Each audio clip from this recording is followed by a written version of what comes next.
Hi, it is Tuesday, June the 30th, 2020. You're listening to the Giant Bombcast, your one and only source for mask strategies. I'm Brad Shoemaker. Jeff Gersman is here. Jan Ochoa. The mobile upward strike command. That's right. Is here. Jason A. Stryker. Ben Pack. Yeah, that's me. Yep, no fog. Here's my mask strategy is watch The Mask and don't watch Son of the Mask. Wait, The Mask? Yeah. But not Mask? Here's here's my number one mask strategy. Wear a mask. Yeah, okay. That checks out. That's good. That's step one. Okay, I mean, all right. That's step one. All right.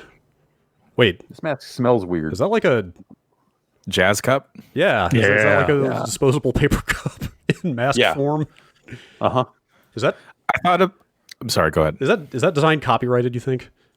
I don't know. I mean, a person certainly designed it, and I'm sure that it was sold by the company. Solo. Is it a Solo cup? That very 90s splash of turquoise and purple kind of color wash looking. First of all, it's called Jazz. It is called Jazz. Is it actually called Jazz? It is actually called Jazz. Jazz. Manufactured by the Sweetheart Cup Company. Oh, Sweetheart. Okay. Ooh. Okay. Then later produced by Solo. Yeah, it looks like there's no real copyright claims. I thought about getting that pattern tattooed once.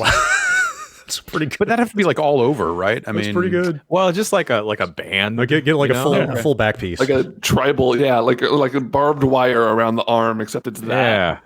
Yeah, just like a testament to the Jazz 90s wire. and soda. That is a pretty good. That's a next level ironic tattoo. I have to. I feel like the cups I like these cups are fine, right? But the cups that are even older than this that I remember from being a very little kid, that were only in like car dealerships and shit. They're shitty little coffee machine that would have it would spit out the hot drinks and then would have the playing card on the bottom. Sure. Pull a little disc out and had a little playing card. Like, what the fuck are you gonna do? What are you supposed to do with this thing? Drink a lot of coffee and then play poker. Yeah, I guess. Is that a real thing? But the only place I have ever seen that is in Terminator 2, poker, when the security guard guy gets coffee out of the machine and it totally has one of those things on it. Oh, yeah, yes, that is definitely a real thing. And he immediately dies, and I've never seen that anywhere else. Yeah. Yes, those really actually existed. Yes, at car dealerships where I frequently would see them. Okay. But yeah, that's my story. Great. Well, happy to I thought you were going to talk about the cups with the little like butterfly paper flaps. So you could like fold those out and put one little finger in there and be like, ooh, I'm fancy. I'm drinking tea. That's what I say whenever I do anything. It's like, say that regardless of the cup you're holding. Diet Pepsi over here, enjoying the good life while I can. I haven't had a soda in months. Or can't justify paying more than a quarter. You're going to sneak back into the office just to get those. They're all cheap gone. soda. Wait, really? They're all gone, Brad. Ocean's 5. We got to organize a heist. I guess it makes sense they would have destocked those machines at this point. That or security just had the time of their lives. The soda machine on free play. Now, if those were the benefit, like instead of the email today saying like, hey, you're going to get money for commuting via bicycle, which I don't know who's like, what is that? Rory. I heard if they said, hey, we're going to send you cases of soda and only charge you a quarter a can, I'd be like, all right, finally, benefits that benefit me. I'm looking for that. I heard you guys talking about that earlier. I didn't actually see that email. Like, is it literal like transit benefits for? Totally. Yeah. True. Yeah. Yep. I 180 a year and everything. As of roughly a week ago, I asked if we could even get into the office, and the answer was no. Unless you're an elite IT guy. I guess so. Yeah. Shout outs to Jerry. Yes. I think he might be the only one in the building. Like, not even security at this point. Really? Jerry's house now. He's just got a mountain of soda cans around it. Yep. It's like, well, clean this up in January, I guess. I don't know. Oh boy. That might as well be a lifetime from now.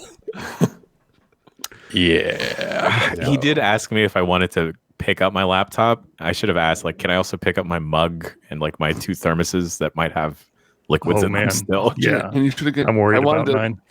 I really wanted to go back in for one of those fight sticks we have in there, the Quamba. Oh, yeah, there's some stuff I would love to pick up too, but I don't think it's going to happen. Or doesn't Just call them on Slack. Like, are they not? They're not even doing the like tell the security guy where your stuff is and let them go get it stuff anymore. I don't know. That's what I was told last time.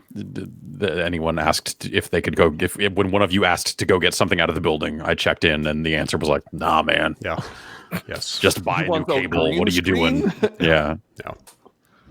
I had a very wistful thought last night about the PS4 that I'm pretty sure I left in rest mode at my desk. just that PS4 is just eternally checking for updates every day and never actually getting used again. Poor guy. Yeah. I mean, you're right? Because like by the time we get back in an office, there will be a PlayStation 5. Probably. So, Probably. Holy shit! Like, that poor PS4 is so lonely. Yeah. Yeah. Some strange thoughts that you have when you're stuck sitting around in the home, unable to go back to work. Right. Yeah. Anyway, Jan. What if Bagel Friday didn't stop? What if it's just a mountain of just mold covered, just like this furry bag. Oh my God. Yes, Brad. Jan, I understand you've been using a large chunk of your time at home finishing The Last of Us Part 2. Yes. I felt really sad at the end of last week, and I was wondering why I was such in a bad mood. And it's because I immersed myself in this fantastic murder simulator, and I'm not sure how I feel. Which I don't know now that I'm on the other side. Yeah, I don't know about you, but for me, that was the better part of a work week getting through that game. Yeah. It's been out there that I thought the game would end several times before it actually ends, and I thought that part was a little too long. And for that being said, though, I enjoyed playing everything up to it. There's been like a bunch of GIFs floating around of creative ways to handle a combat scenario, and then like I wound up trying to get a little bit more creative than just crouching in front of the wall that like you start the encounter with. So I wound up grabbing an enemy and then leading them into a clicker and then just shoving them into that. And then that person was screaming, drove all the rest of the clickers, and then the rest of the human enemies wound up trying to respond back and shooting that. And man, it's just such a good looking game, but at the same time, because it looks so good, it just makes me feel even sadder. There's like I don't think it's spoilers, but there's an interrogation scene where there's no choice but to continue going with it. And then I kind of just let it sit there with the button prompt, hoping. Is that the one that kind of takes place from like a second person perspective? Do you know what I mean? Yes. Yes, like they kind of reverse the camera, and that was the first, like beyond the stuff that happens at the beginning of the game, that was the first point I hit in that game and that's like 15 hours in or something.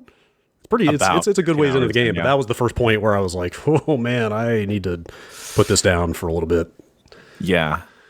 And yeah, I wound up like really coming out on the other side, like really liking the gameplay of this much more than the first one. The more I think about it, the more I think it's a really good stealth game. Like it's up there, I think, this generation with some of the best. I mean, not that there's been that many stealth games that I can think of.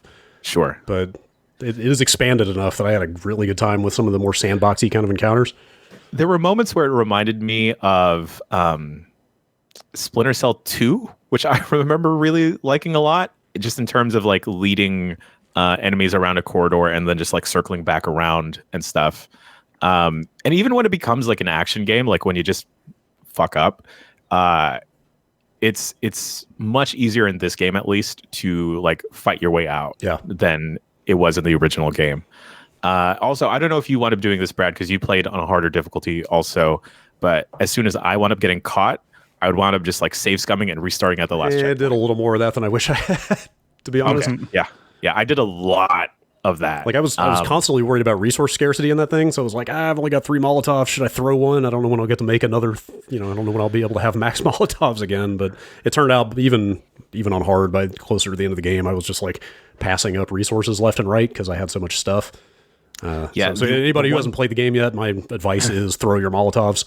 Like don't save them. Yeah, use all the tools because they are fun to use. It wasn't until the second half that I started using like the silenced pistol and stuff. But the only time I bumped the difficulty down because I just couldn't take it was a boss fight near the second half of the game. I bet I know which one you mean. Okay. Yeah. And that, like, I was bashing my head against the wall because I just needed to craft quicker and run away and hide, but I just didn't have enough time. But that's like the one time, and just having a little bit more resources and just having like a little bit more of like the enemy AI being a little dumber and not being able to find me helped out immensely. And that high contrast mode really, really helps out, like in some of the darker parts of that game, which is neat. Does that only kick in when you're in the listen mode, like when you're going to the kind of highlight everything in the world mode to begin with? It's not constant. Yeah. Okay. Do you think games should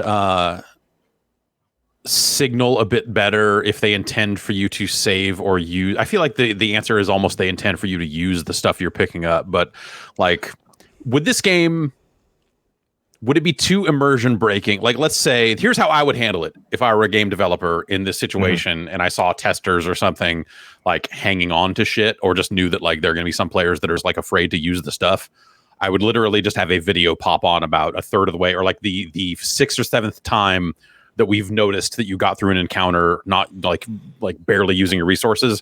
Just pop up a video of me in the office going like, just throw your shit. Like don't really, worry, it's fine. We got you. We intend for you to use all this stuff, and there are resources. You're going to get to the end. You're going to have 40 of them, and they're not going to do you very much good there. Look, we know you're that person who finished every Final Fantasy game with 999 high potions in your inventory. That's me. Yeah, yeah. But Totally, like use the shit. It's my fault. Yeah. I totally acknowledge that it's a problem of my own making because I could and should have used that stuff. I think it only works if it's you in an office. Like if you try and make it immersion, like it's a TV show where people are, no, it has to. Yeah, be so well, how about the just like let's get another self-insert in there. Just have like a creative director march up to you after an encounter and go, "Hey, buddy, look, I see you with all that stuff. I see you carrying all that shit. You should be using it. Just do that. All right, I gotta go," and then just walks away. Out of shot, never comes. You can only back. kill him by throwing one of those things at him. Like right, yeah. You can only you can only move on if you murder him. Yeah. Do the backwards chair sit after school special. Now telling you some real shit. So you're hoarding a bunch of items. Just use it. It's a survival game, but listen to reason here. Yeah. That game is way more fun. I mean, I had forgotten this, but I think in the first game, didn't you had to craft shivs to do like free stealth kills, right? Like that was the basis of the stealth kills in that game, was you had to make expendable shivs, which you couldn't make all the time, to give like quick, easy, free stealth kills, right? And in this one, they just give Ellie an infinite knife, right? So you can take fucking forever to like pick your way through every encounter and like get perfect stealth kills on everything, which I spent way too much time doing, but like I think the game's more fun when you burn all your resources, throw shit, like get caught, have to scramble over a wall and like run and get back into stealth. Like it's much more about in and out of stealth rather than trying to stay in stealth all the time and do it perfectly. And it's not going to pop up at the end of an encounter and say like, you got to see or anything dumb like that. It is the antithesis of that mindset as far as stealth goes. Like they want you to, because they give you lots of escapes, like there's all kinds of ways to evade and get away from enemies and get hidden again. And sometimes just literally running away works. Yeah, totally. Yeah, it is that kind of stealth game. I think it's, the more I think about it, the more I think it's a really fun game to play. Just setting aside any conversations about structure and story and tone and all that stuff. Yeah, it's the first time in a while that like when I've completed it, I wanted to go back, not necessarily to like re-experience like moments of the story, but to like play it again because it was fun to do some of the encounters. Yeah, they have like an encounter select in there where it literally cuts out the story. Like you can just pick the big combat encounters off a list, and when you finish one, it's like, hey, do you want to replay this one again? Do you want to skip to the next encounter? You could literally do like a run. I was about to just say like they like do Last of Us 2 VR missions, but it sounds like that's kind of what they did. Like if you I haven't tried it, but the way it's set up, I think if you started at the first encounter on that encounter list, since it just will jump you to the next one. You could literally do a storyless run of that entire game all the way through. The way it's meant to be played. Right, of course. Yeah. Could you do that your first time through? No, I think it like exposes those as you complete chapters, basically. But so how'd you feel about it at the end? Like that just I liked it. I liked it. Shook your head. You said I liked it. Well, I shook your head. No. I feel like it's a common sentiment. A lot of people are like, I don't know if I liked it. I don't know if I would say I enjoyed it, but I appreciated it or whatever. Well, the weird thing, like from listening to you talk about it, it sounds like the thing is you actually did enjoy it, just not the story. You're like sitting here talking about this fun stealth video game and all these different ways you get to do stuff and like, oh, check out this rad video game shit. And then you're like, the story though, it's brutal. Like, okay. Well, actually, like I feel like it's like a testament to how good the combat design is in this game that it's spawning a little kind of subculture of animated GIFs of people doing like John Wick shit in it. I don't know if you've seen this, but like people are posting. A really good one. People are posting like, look at this 30-second GIF I did of killing 8 people in like really stylish ways. It's like a John Wick video game. Right. It's weird. It's just like a weird element of that game I did not expect to emerge or catch on like that. I think more so my intrepidation about like outright saying that like I completely enjoyed the story is that I think I more so enjoyed specific moments rather than it as an entirety. And then like upon finishing it, like, you know, I made the mistake of looking at the internet and seeing that it was like a complete garbage storm of people pooping on the game for like every which reason. And then like a lot of them hadn't even played the game. Right. And like it was so interesting to see how polarizing it was to see like certain Twitch streamers just like go on long tirades after they had finished the game about how they absolutely hated it. And then it's just like, I don't know if it's whether or not they have attachments to certain characters or they have an aversion to different archetypes of characters or different types of people in general, that's why they didn't like the game. But then like there's like a handful of characters, specifically one of the companions that I grew to absolutely love and that I would actually probably kill for if something bad had happened to that character. And yeah, like there's like moments of like genuine horror, like the boss fight that Brad and I were talking about. But then before that, leading up to it, when there's a moment where you get captured, and the fallout after that, just trying to gain your bearings again, just like absolutely terrifying. And also it's not just like the zombie aspect or like the stealth aspect. There's another part in the second half of the game that plays on a different type of fear, which I thought was interesting. And like I don't normally suffer from fear of heights at all, but during a sequence there was a moment where it's like, you know, I'm kind of getting like dizzy. I need to take a break. That was like just pause. Yeah, that was an interesting sequence for sure. Yeah. So if you think that's something, you should check out the tower I built on the Minecraft server and go jump off that thing into the water below if you want. Yeah, but now we can keep our items. Computer, I'll get those shaders. Oh, right. I mean, I got started building my glass bottom sky highway, so okay, cool. Fear of heights. Don't look down there. Optifine updates trucking along. I know we're like 27%, almost a third of the way there. Finally. Wow. So obviously there was a lot of like discourse online about the length of the game. Do you guys feel that the game could have been as enjoyable or effective or whatever metric you want to hold it to if it had been like half as long or 20 hours instead of 30 hours? Do you feel like the game was overstuffed at all?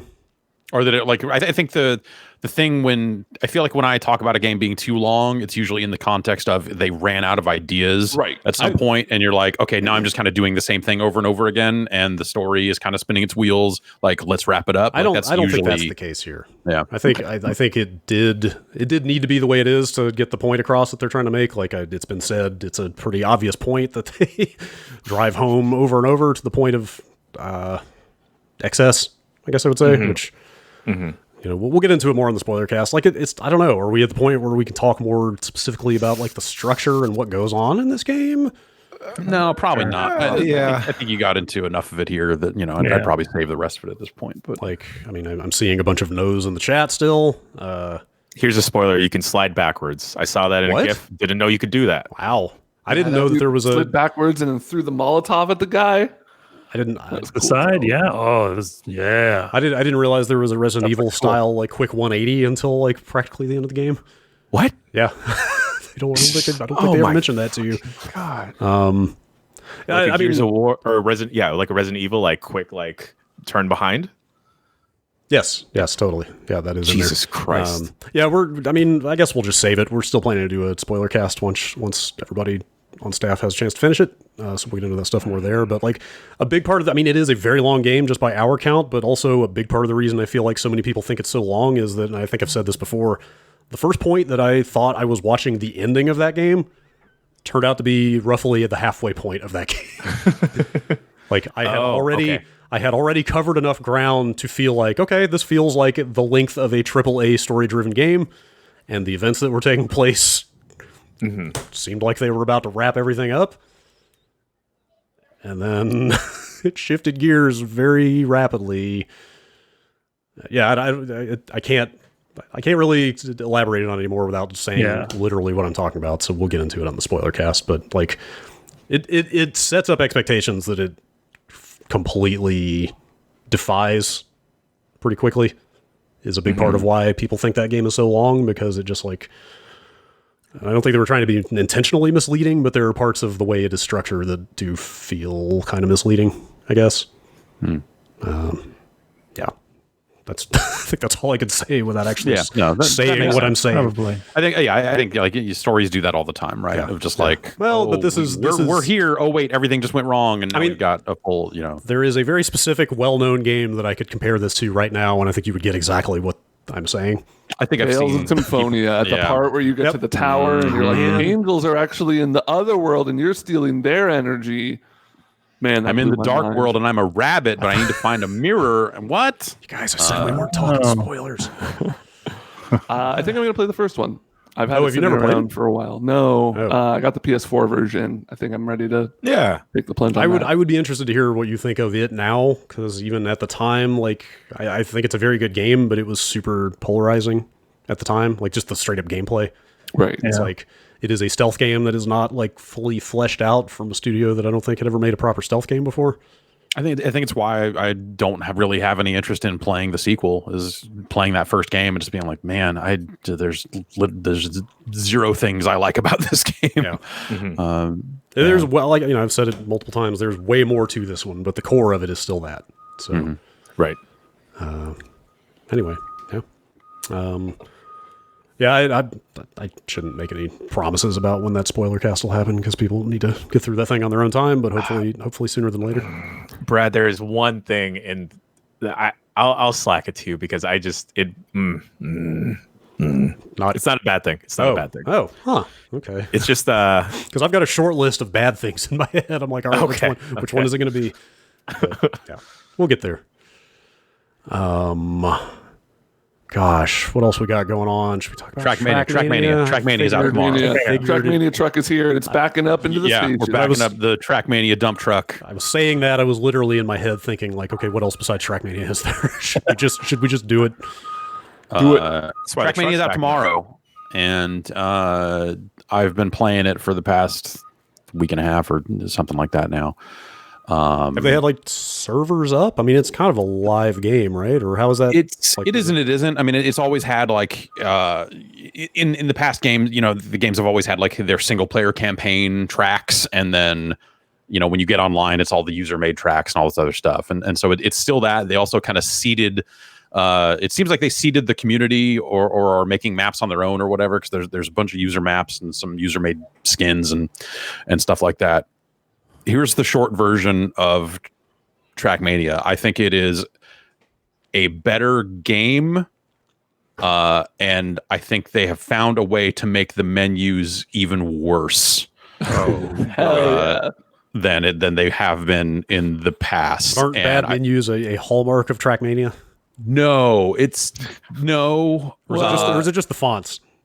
It's really, I mean, when we joke about TrackMania and its look or whatever, it's the UI around the edges on a multiplayer server, but all that stuff is a mod. None of that stuff, like TrackMania has always been a very clean game UI wise when you're playing it. But a lot of the times when you're playing on people's servers, there's some custom kind of server components that people like to use that add a lot of different time tracking and checkpoint tracking and all this other stuff, and you end up with a very cluttered HUD, and that is TrackMania to me, and I like that stuff. But so in the past, TrackMania has had a server browser,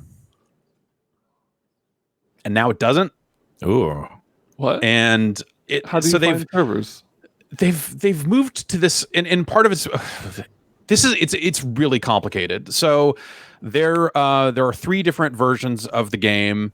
There's a free-to-play version, there's a $10 a year version, and a $20 a year version. And so they haven't really done that in terms of a subscription or whatever before. But it makes sense in the context. I think we talked about this back when we were, talking about the last build of it that I played. That they've kind of created this tiered system, and the general breakdown. There's a gigantic chart of just like what you can do in each version, and it corresponds to like all the menus of the game and all the stuff that if you haven't played that game and looked at those menus, you look at it and go like, I don't know what any of this is, because they've changed a lot of the verbiage. They've changed a lot of different things about it to where like. And it makes sense, I guess, is the point. So like the full club tier version, the expensive version, is the one you want to get if you want to be in a club. If you want to host a server, you want to be on that tier of the game. If you just want to play it, if you just want to connect to servers and do your thing, the $10 a year version, which the type of updates that they're going to put into that game quarterly, I think will likely justify that price and then some. When you think about how they've charged for TrackMania from different environments and stuff like that before, like I think that this is just a slightly different way of breaking that down in a way that will be not a big deal. I think you have people that are going like, I can't believe they turned this into a tiered subscription product. It's like, well, no, once you play it and you look at that stuff, if you break down what they're charging for and how they're charging for it, it's you just kind of look at it and go like, okay, I see why they would do this. To be clear, though, there is no way to just own this game, right? No, but it's a game that they're going to update with a track of the day every single day. They're going to take one user-made map and make it track of the day that day. Every quarter, they're going to add another single-player campaign to it. They talk about adding new blocks and different types of things for track editors to use over time. So they're supporting the game, assuming they follow through on all of this stuff.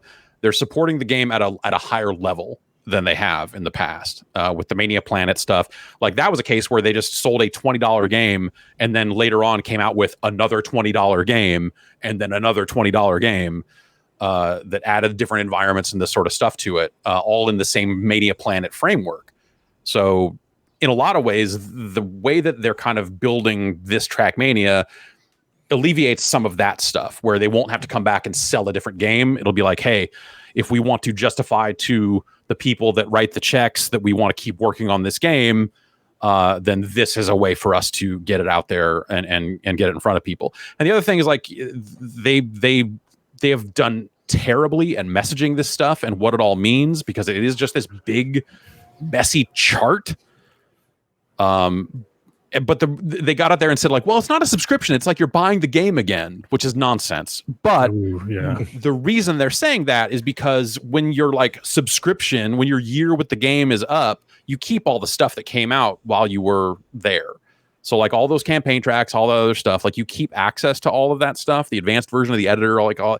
So I think that's what they were getting at. I think they just didn't find a clean way to message it. And it's not like, it's certainly not anyone else's job to clean up their messaging. At least not that doesn't work for Ubisoft. I think they did a really bad job with explaining why they changed it and what they changed. But after spending a lot of hours staring at it and then going back to their chart and looking at it, it's almost more like a battle pass or season pass type thing, or something along those lines, where you just look at it and go like, okay, this is a free to play game that you can put money into if you want to. Okay, I completely have lost the plot here. I thought you had to pay at least the $10 to play it at all. No, there's a base version of the game that is free. Okay. And they've done that in the past as well. And some of the limitations around that is also similar to what they've done in the past in terms of what you can access as a free player. I mean, I have to say that in my mind, TrackMania is one of the last holdouts that's like a throwback to that loosey-goosey Quake 3 era of just like, here's a fat list of servers with pings on them. Like you can just type an IP in and connect to it, and like so now it's even hearing that they've gotten weirder. rid of some of that stuff is kind of so you can still do that. You can still host your own dedicated server. But some of the other reasons why they might charge more for the club tier of the game is because they're also letting you run servers on their hardware, or basically like so.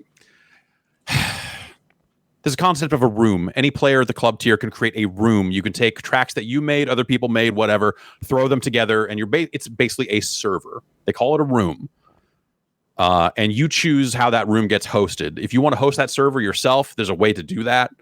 But if you want them to host it, you can do that as well. And basically what it'll do is if no one is connected to that room, it'll spin down. So if you're connected to that room and you're the first player in and it's been inactive for a while, it'll pop up and say spinning up the server.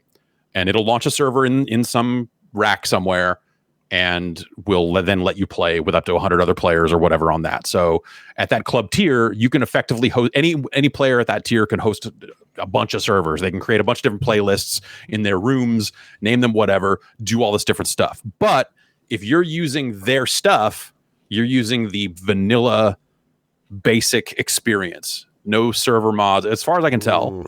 No share. No custom music, like that sort of stuff. And this is all theoretical because the game's not out yet, and I haven't really seen a lot of dedicated servers.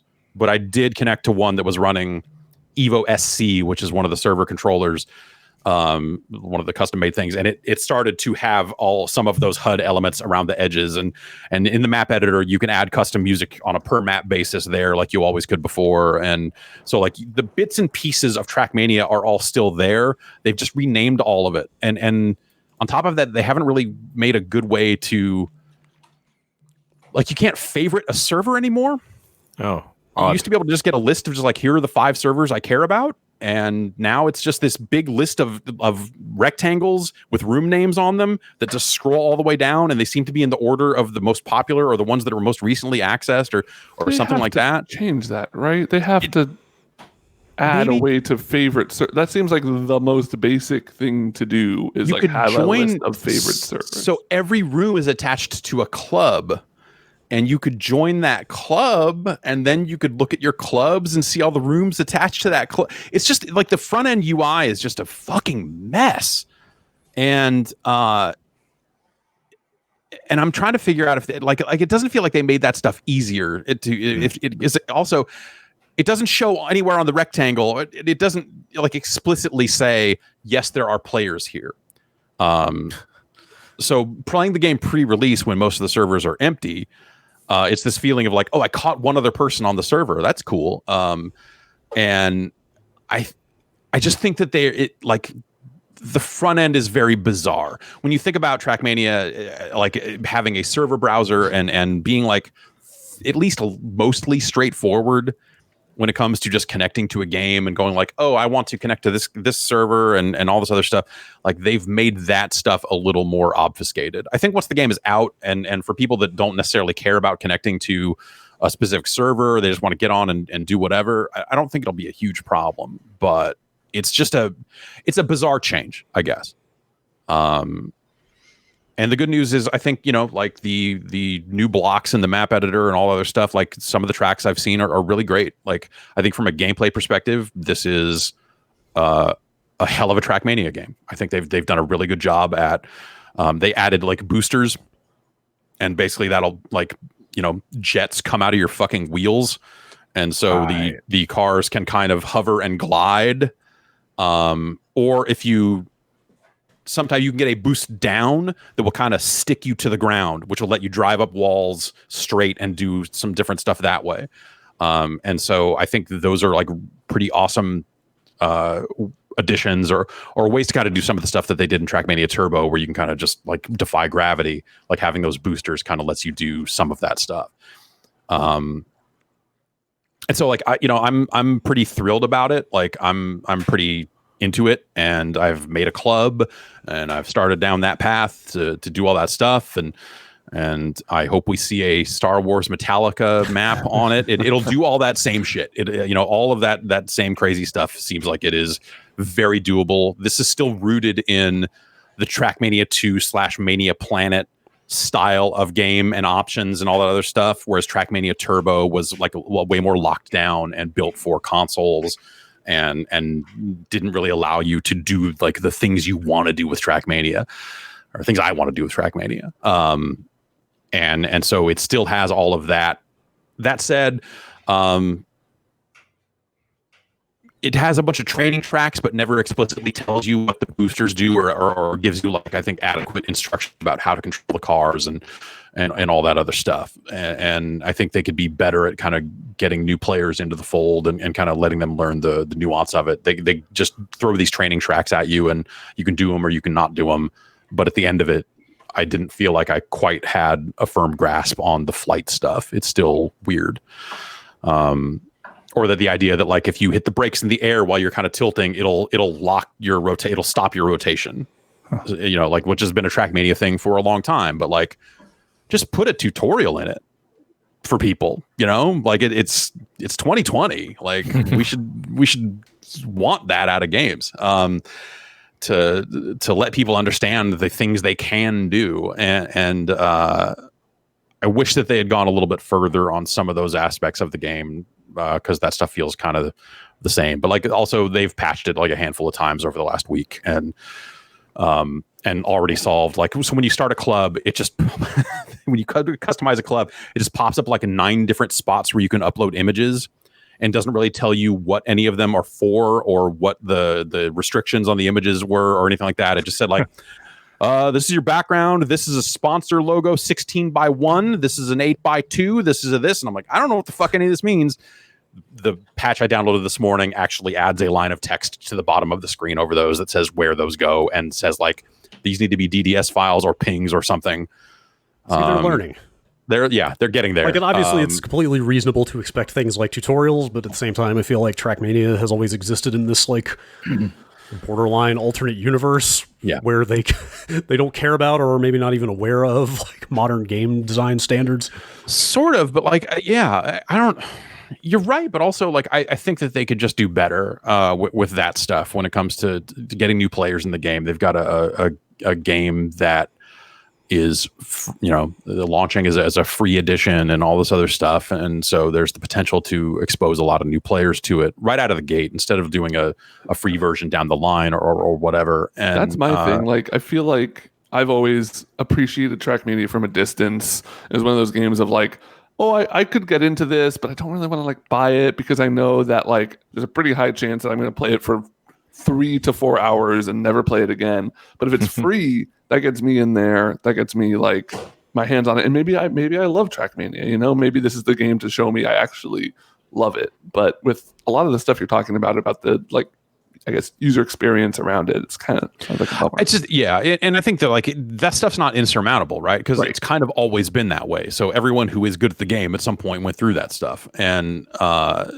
it is what it is. But at the same time, I think it could be better on that aspect. I think in-game the driving, the handling, the way they've kind of tweaked the stadium model, I think that the stuff they've done around dirt tracks, ice tracks, the weird raised tracks, like, there's awesome stuff in there, and I'm really, really excited to see people get their hands on it in a wider way and start making more and more tracks, because some of the user tracks I've seen over the last week, with the people that they've gotten the game out to early, there's just great stuff in there. So, as the game gets out more widely, and as more people start making stuff for it, and seeing more ridiculous skins and all that stuff, like, I'm really excited to kind of dive into it a little more deeply. Also, like, the for whatever reason, I can't customize my horn.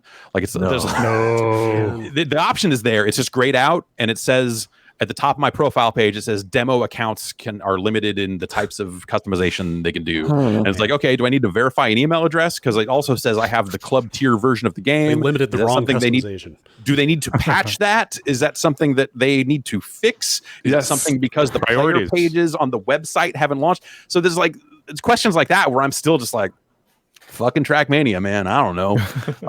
But I feel like eventually, you know, like that option to customize the horn is there, just grayed out. So I figure, I'm hoping as of tomorrow they'll patch it again, or as the game comes out, or whatever, the profile stuff will turn on in a way that it hasn't yet, or maybe my copy of the game will expire and it truly is some kind of weird demo that they sent out for a review. I have no idea.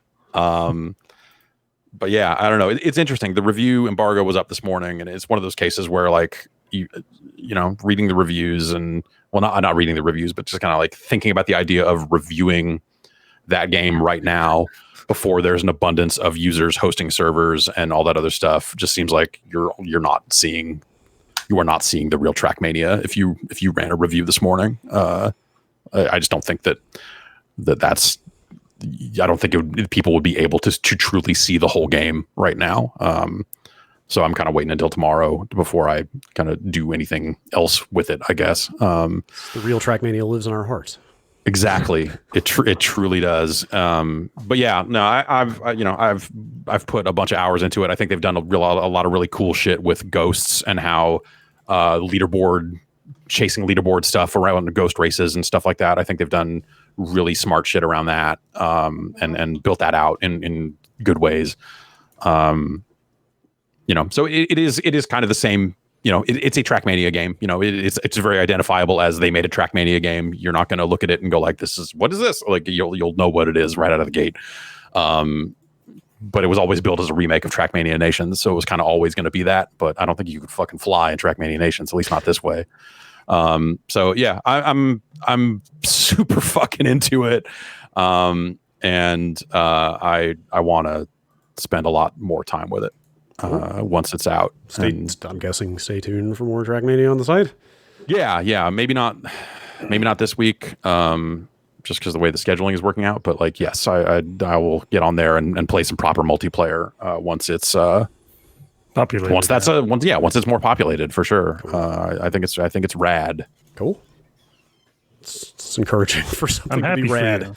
Yeah. At this time, Ben. I'm glad you have that in your life. Ben, speaking of multiplayer, that's the best segue I've got here. I understand you're at the beginning of your very own rags to riches story. What's the sports version of you're on a road. You're on a journey. Zero to hero. Help me out here. So, the training, bro. Not gonna. Sorry, I was gonna break out into song. I'll stop. The training has begun. Never stop.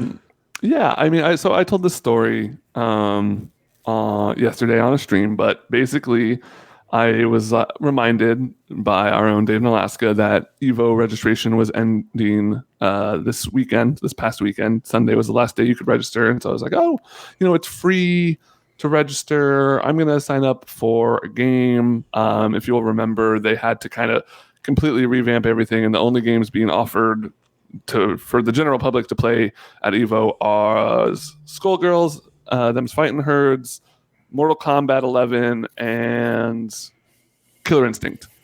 And I figured out all of those. Fighting Herds was the newest one. So, and I've seen a lot of positive buzz around the game. Jason, I know you got into it a little bit. Yeah, I played it for a couple of days. Yeah, it's good, man. Yeah, it's really good. And so I was like, okay, I'm going to sign up for this. Evo's in like a month, 2 months. I've got plenty of time to go on my own pace and practice it because I had never played it. And then I tweeted out a screenshot that was like, you registered for Evo. Congratulations. Your first match is on July 4th. And I was like, wait. Oh, boy. July 4th is in 6 days. So I've been trying to learn a new fighting game for Evo in less than a week. And yeah, that game is really something. I am still. It's a super competent Marvel game. Yes, for real. It's in that style of the Marvels. You kind of can do A, B, C launcher, air, A, B, C, cortical forward button, and you'll get a nice meaty combo out of it. It's got wall bounces, hard knockdowns. You can combo off of pretty standard stuff for there. I'm still not over the fact that it Yes. that it's the pony game. Isn't there just one pony? It's just the one That's pony, the thing. right? I actually wanted to like kind of figure out the lineage of the game. Apparently, yeah. So it started as a My Little Pony fan game, like a Flash game. Like It was, like most video games, it started as a My Little Pony fan game. actually, I have to. It was called Marvel versus Clopcom Oh no! for a second. Fuck this. I gotta go. Fuck this. I'm a part of this. And they were developing it for a while, and then after a couple of years, they got hit with a cease and desist by Hasbro. Thank you. Which makes sense, right? Like, but the cool thing about it, the cool thing about it is that the creator of My Little Pony actually was like a big fan of the game, and she designed all the new characters. Oh, wow. Like she was just like, amazing. "Hey, I'm going to give you these 6 characters." So that's why it really still looks like My Little Pony, even if only one of them is technically a pony. But yeah, Is it because the rest are horses and like there's are a there horse, goats?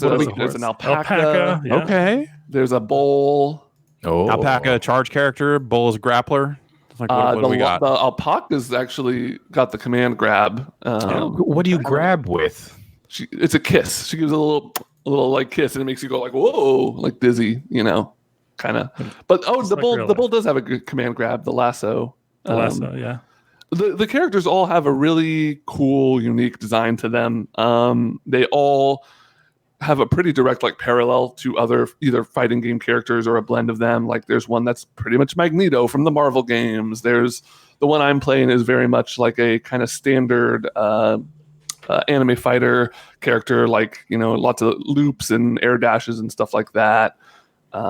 It's way more fun than I feel like 90% of the people who will look at the game and not give it any credit for. Not get past the horses. Yeah. I'm not too sure how much more I'm going to play of it after this week, but I'm spending this week, I'm streaming a little bit every day. We're going to have some fun guests from the FGC and stuff in. And so my goal ultimately is to go 2-2, which is, win 2 games and then lose 2 games. I feel like it's possible, I feel like it's a new game. I have to get lucky. People, yeah, and it's free entry, so like anybody can enter, right? So the talent level could be all over the place. Yeah. So you could get matched up with some people that are in the same boat. What is the name of this phase? Is this like open qualifiers? It's pools. Open pools. This is Okay. still pools. And so do you think by choosing this game that maybe I'm trying to think because like of the games listed, is it going to be the smallest number of entrants just because it is a newer game that might not have a fan base, and because like there will be some people that are pushed away by just the content of it for whatever reason, even though it runs on like the Skullgirls engine, doesn't it? They helped with the development a little bit. They made their own thing, hybrid thing. But all right, but anyway, like with those other games being older, do you think that? I guess like you might not just walk into a bunch of people that have also only been playing the game for 4 days. Yeah, and I feel like with those games, I would just have the basics that I would have to learn. I feel like wouldn't carry me far enough. Whereas this one, like I've got like 3 really basic bread and butter combos down that I can perform kind of almost consistently. And so I just hopped online like yesterday just to kind of get a feel for it. And it was a pretty even 50-50 of other players who I could tell were like feeling out the game, kind of learning stuff, and dudes that perfected me. So we'll see. It'll be fun. I'm looking into seeing if I can stream those matches. It's just a bandwidth issue more than anything right now. I'm going to record them either way, but and that's the thing. So if I do win enough, I don't think you mean when you win, Ben. Come on, confidence, buddy. I don't think it's all of pools on this Saturday because it's over 4 weekends. So I think it's like 2 phases. So there's theoretically a chance that this is not my last weekend playing at Evo. This isn't your last rodeo? Oh, shit, Jan, that's really good. There's a lot of somebody in chat said it's not footsies, it's hoofsies. Okay, all which right. I really like. There's the awful pun potential in this game is I feel like commentary for this will either be great or the most abysmal thing you've ever heard. I feel like it'll be two people. One person will be like really locked in, and the other person will be just. Please stop talking. Gotta have your color commentary. Yeah. What is just looking at the Steam page? What is this overhead business, almost like RPG looking thing? Is that?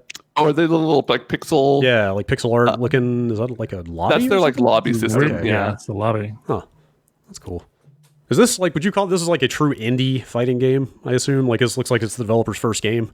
Yeah. The team was formed by like a few bronies who wanted to make a game. Like it was one of those things of like they didn't. It wasn't like, hey, let's form a fighting game studio and then make a fighting game. It was a bunch of people who were like, we have this shared interest and the skills available. Let's fucking do it. Well, they've shown those naysayers. They've made a good game, it sounds. Hey, it's for horses. Whoa. That's enough of from hay to Hades. Oh, yeah.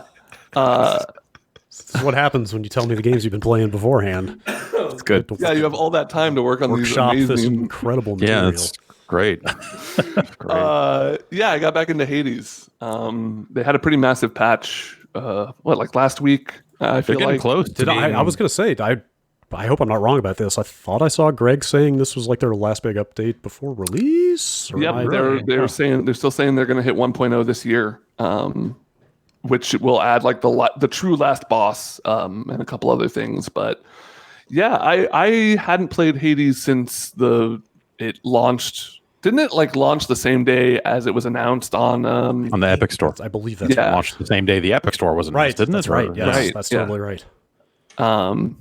So I've been playing it on there. First of all, like obviously they've added just a ton of shit to that game. I didn't play it enough to really know exactly what's new, but I like will check back in and see it because it was only like 2 floors or something right at the time, like 2 or like areas. I think that's right. I don't remember for sure, but yeah, I played most of it before, like when it first came out. I played a ton of it and was way into it, and then kind of dipped back in here and there when an update would land, but not for very long. I think at this point, like now that we're so close, like I think I'll wait for them to be like done. But like out of the gate, that game seemed badass. Like it just always felt really good. Yeah, I haven't played a ton of it, but I streamed some of it a month or two ago, and like they've always had good action fundamentals. Like they just make tight playing games, but like that game is like just the responsiveness, the feel. There's almost like a rhythm to the way the dodges. Yeah. Like coming out of your Timing, dash attacks, yes. there's a very clear clarity on your hitboxes. Like you can always tell exactly where you're hitting, exactly where the enemies are coming from. There's just a really strong visual language to the game that is awesome. And another thing that they've always done really well is just weapon variety. Like I love every weapon in that game. It's one of those games where you pick out the weapon when you're starting, and honestly, I just pick a kind of a random one each time just because. Is there a gun? Is there a gun now? There's guns now. There's like I haven't unlocked that yet. I still need more keys. But another thing that really sets it apart for me is just having a roguelike with a interesting story and voice acting and stuff like. It feels like a video game. Sometimes like roguelike, walking around between runs, like and obviously I'm sure they've added a ton of stories since I played it. So there wasn't always a ton there when I was first playing it. But it's the idea that like between runs you can go around and talk to people and actually like have good character interactions and stuff like that. Like you're unlocking new things, and characters will comment on the stuff you unlock. And then even within the world, they do really cool stuff where like if you die on a boss and you get back to that boss, you say something like, like. I'm not gonna lose this time. There's better writing than that. But like, wow, this time I will win. I'm gonna punch you real hard. We're gonna fight again, but this time it will be different. Or like he'll comment like, "Oh, I've never made it this far before," and I was like, "Oh yeah, this is kind of the furthest." I mean, there's a lot of like contextual stuff in there that just makes it feel good. And like the core thing that game does is it's what the best roguelikes do, and it makes it like doesn't shy away from the fact that it's a roguelike, and in fact it incorporates that back in. You know, Hades will like constantly rib you for dying over and over again. It's not just like, oh, my character died and there's a new character. The other one I did, or the other game that did this that I liked a lot was Void Bastards, where it was like, there's a reason you're getting all these new characters. It's because they're prisoners from a ship that are being sent in to do a job. And I don't know, it just, a lot of roguelikes kind of feel like, oh, I'm just logging on, doing a run, dying, whatever. There's very little attachment to the character, to the setting, and any very of that. mechanical stuff. Yeah, for sure. It's nice that they can make that make sense. Yeah, you're right. Void Bastards. That might actually be my favorite part about Void Bastards. I wish I liked Void Bastards more. Because I think like that aspect of the game, like I think the way they wrote it and all that other stuff is like, man, yeah, this is all really cool. But I don't know, man, it just never clicked. I don't know. Yeah. So, some people, I like that game, but I never touched it again after I like beat it the first time. Yeah. But yeah, Hades is really fun. A really nice movement. It's on Steam now. I know that was a big hang up for a lot of people. So, you know, you can get it there. Like they said, 1.0 is coming this year, so maybe that's a good time for most people to jump in. But I'm on that grind now because I want to unlock a bunch of stuff by the time that update rolls around. Speaking of roguelikes with looping, like the justification for their looping, you just reminded me that Rogue Legacy 2 is out in like 3 weeks. Right. Which is very exciting to me. Yeah. Yeah, that was the only other one I could think of that had like a good reason. Is just it's the family line. Yeah, that stuff's super cool. I want to play that a lot. You got any other games you want to touch Mario's on? coming out. That I can. Yeah. I want to thank everyone for reaching out, wanting to sell me their Ring Fit. I was finally able to grab one myself, and your boy's legs are sore. Did you manage to pay retail, or did you? I paid retail. Okay, great. I grabbed it from like Best Buy. Seems and they were like able to ship I've it. seen a number of people saying they managed to track it down. I guess they must have done another run from Yeah, it. they did. It's been back on shelves a little bit here and there. Yeah. Yeah, it's no joke. I gotta get like a legit sweatband headband dealio now because oh god, It's a workout. it's a workout. Who knew? Yeah. I mean, it's supposed to be, right? That's the yeah. Yeah, it makes me Ben, like you stuck with it for like quite a long time, right? Yeah. Like it even through like the first day, it makes me a little bit curious about the durability of the ring and like the leg strap. The leg strap definitely had more wear. I accidentally bought 2 leg straps because I thought I was just getting an extra. It's a long story. But yeah, the elasticity on that can kind of wear a little bit. But the ring itself, man, I've almost beaten the game at this point, and it's still responsive. Okay, it's good to know. Is the game just crazy long, or have you just been kind of taking your time with it? I stopped when it got like we had that really bad heat wave and like a couple weeks ago, and I just never picked it back up. I've just been like jogging instead, like a moron. I guess it is kind of like an anti-binge game, right? Like you kind of can't marathon your way through it. No, I'll try physically. It's really nice getting in a rhythm with it, and just like, you know, something that is cool about it is like you can just do the story mode, or like I was talking to Abby, who only does the like exercises and doesn't do the story mode at all. There's kind of multiple ways to go at it. But yeah, it's funny. Everyone who gets Ring Fit, their first day with it is just like, what the fuck? Like what the fuck? Hey man, they're serious about making a fitness game, right? It's like Yeah. They didn't call it Ring Not Fit. And this time the ring fits, baby. All right. Okay. I guess that's the games that we have been playing that we can talk about. Mysterious pause. All right. Let's take a quick break. And we'll come back to talk about some other stuff. We'll see you in a minute. As soon as I fade to black.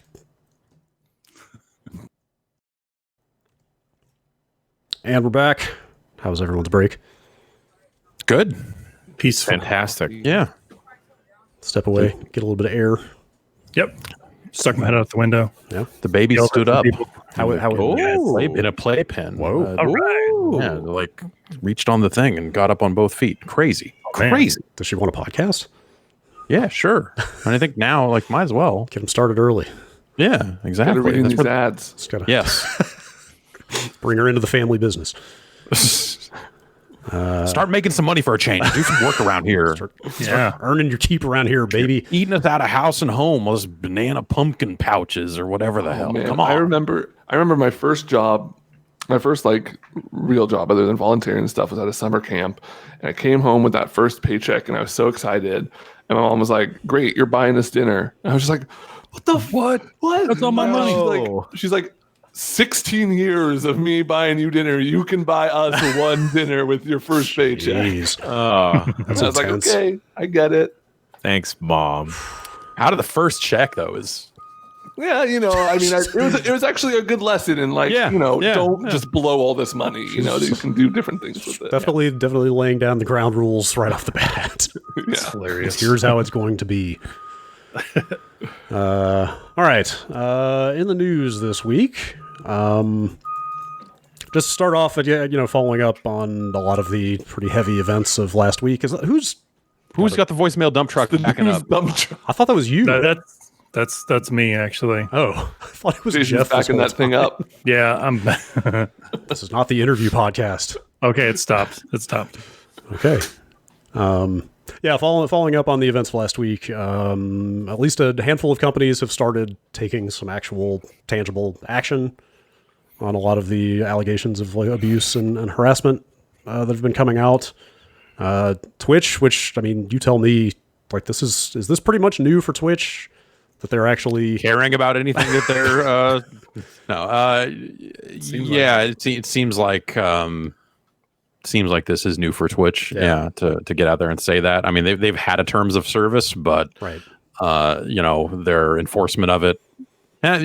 People have said I don't follow it super closely.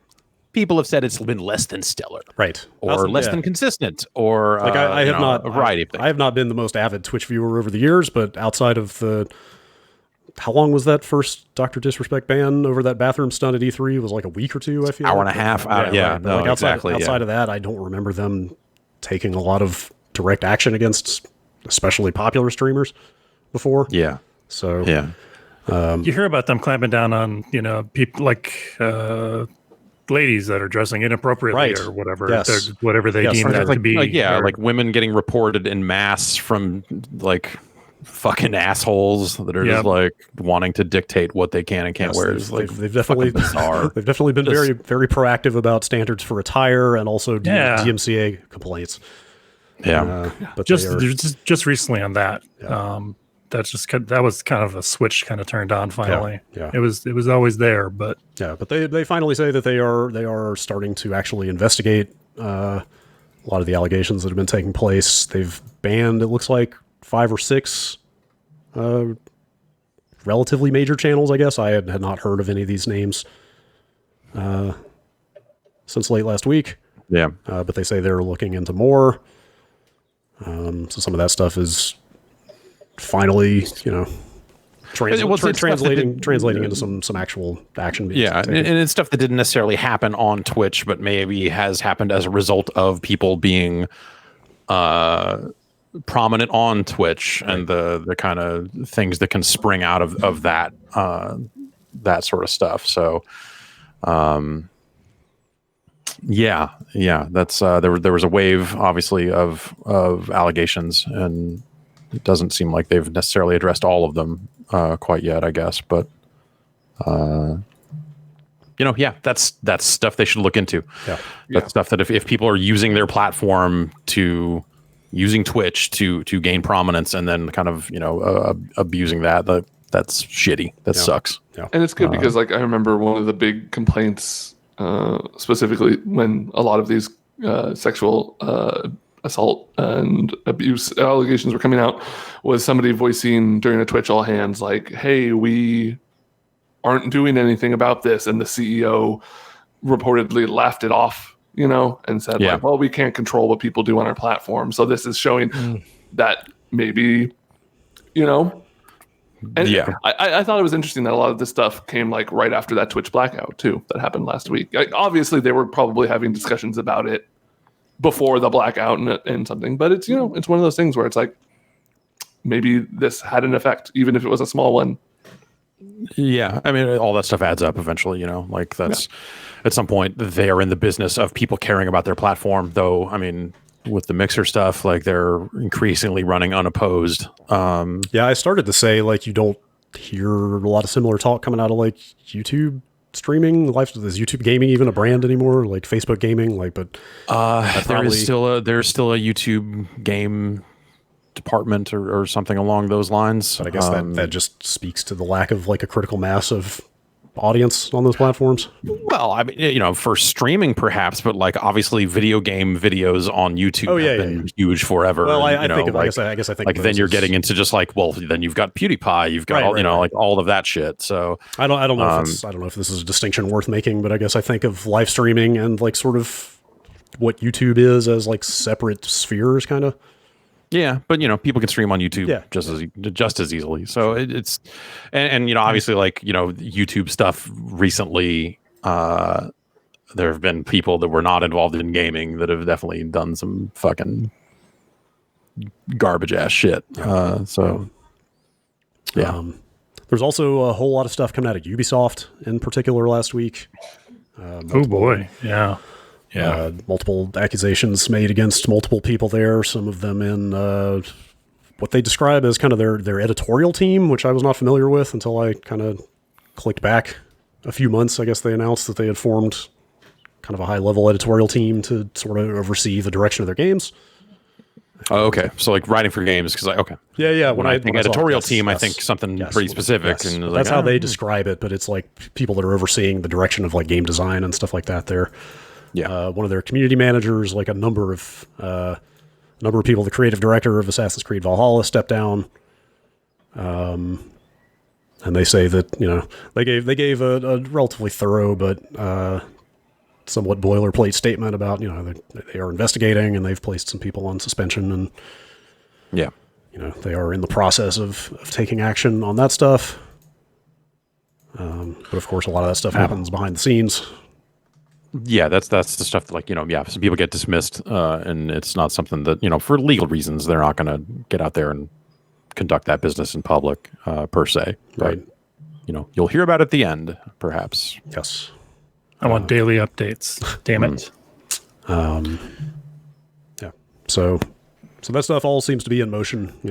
In some cases, obviously, it's going to take longer to play out than in others, or in a less public fashion.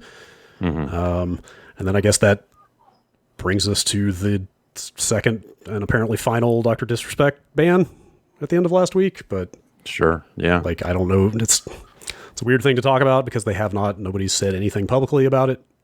Yeah, that's been pretty crazy. Usually they're pretty vocal about why either the streamer is or the company. But right, I feel like Twitch actually has not really gotten into specifics most of the time. When there's a terms of service violation, they'll just say like basically what they said. The statement they did give to like Polygon or somebody was just like, yep, for violating the terms of service, we've banned this channel, and they didn't get into the length of time. So even the idea that it's been completely banned permanently, I think, is still somewhat hearsay. But you did see some stuff around some of the sponsors of that guy maybe pulling back. Yeah. Well, there was stuff in the Twitch backend itself, like they refunded all of his subscribers or channel supporters. Which, like, if this was a temporary thing that they're planning to lift in a couple weeks, is not something they would do. Probably not. People dug into the API, the Twitch API, and saw that like his partner status had been revoked. Like, it seemed like a pretty thorough scrubbing. I'm not super clear what the state of those sponsorship deals is. Yeah, I think some went away and then some came back, or I don't know. It's the sort of thing that like none of that looks great. Yeah. But who the hell knows? Yeah.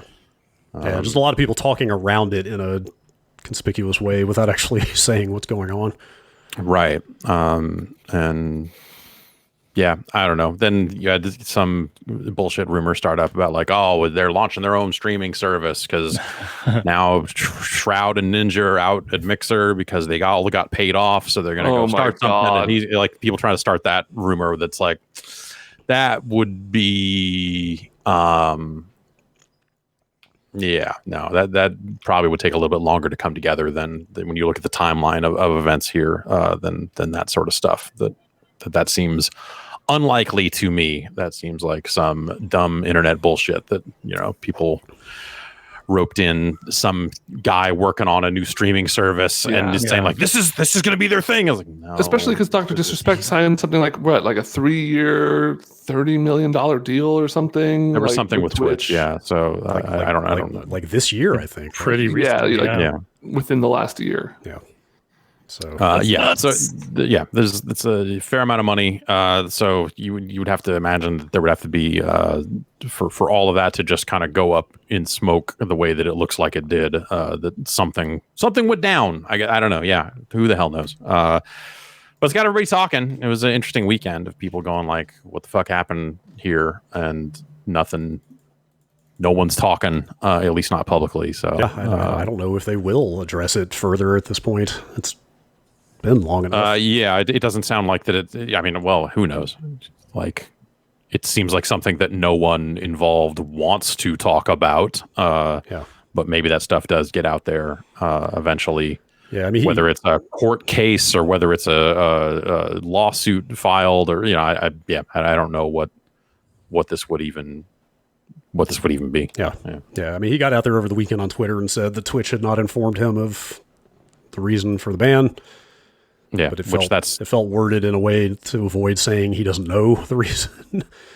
Sure. And that, I mean, or this is like a great ARG, which is highly unlikely, right? But they refunded stuff. No thanks. But when you looking at the clip of like the last little minute of that stream where he fucking flips out and pushes the play outro button very frantically, is like, it's a fascinating viewing. It was kind of like, fuck. It's kind of interesting how much that clip started getting passed around. Yeah, especially for a guy who is like so obviously in character in an over the top way all the time. Yeah, for this thing that's just like, hey, what if Far Cry Blood Dragon could stream video games? That's all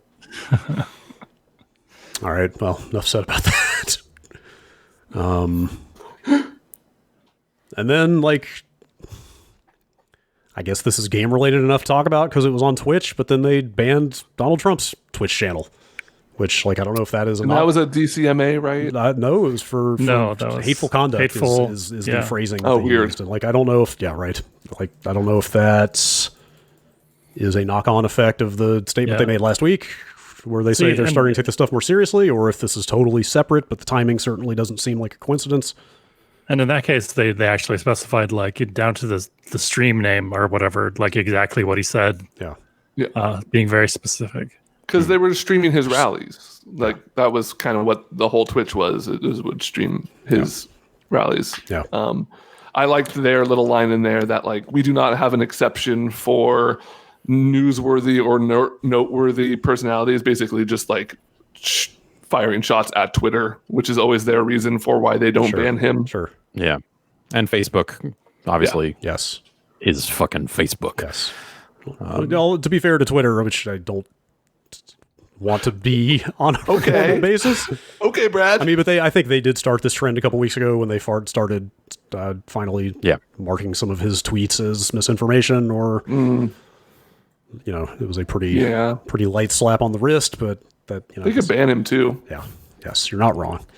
I think this is a temporary suspension on Twitch, if I'm not mistaken.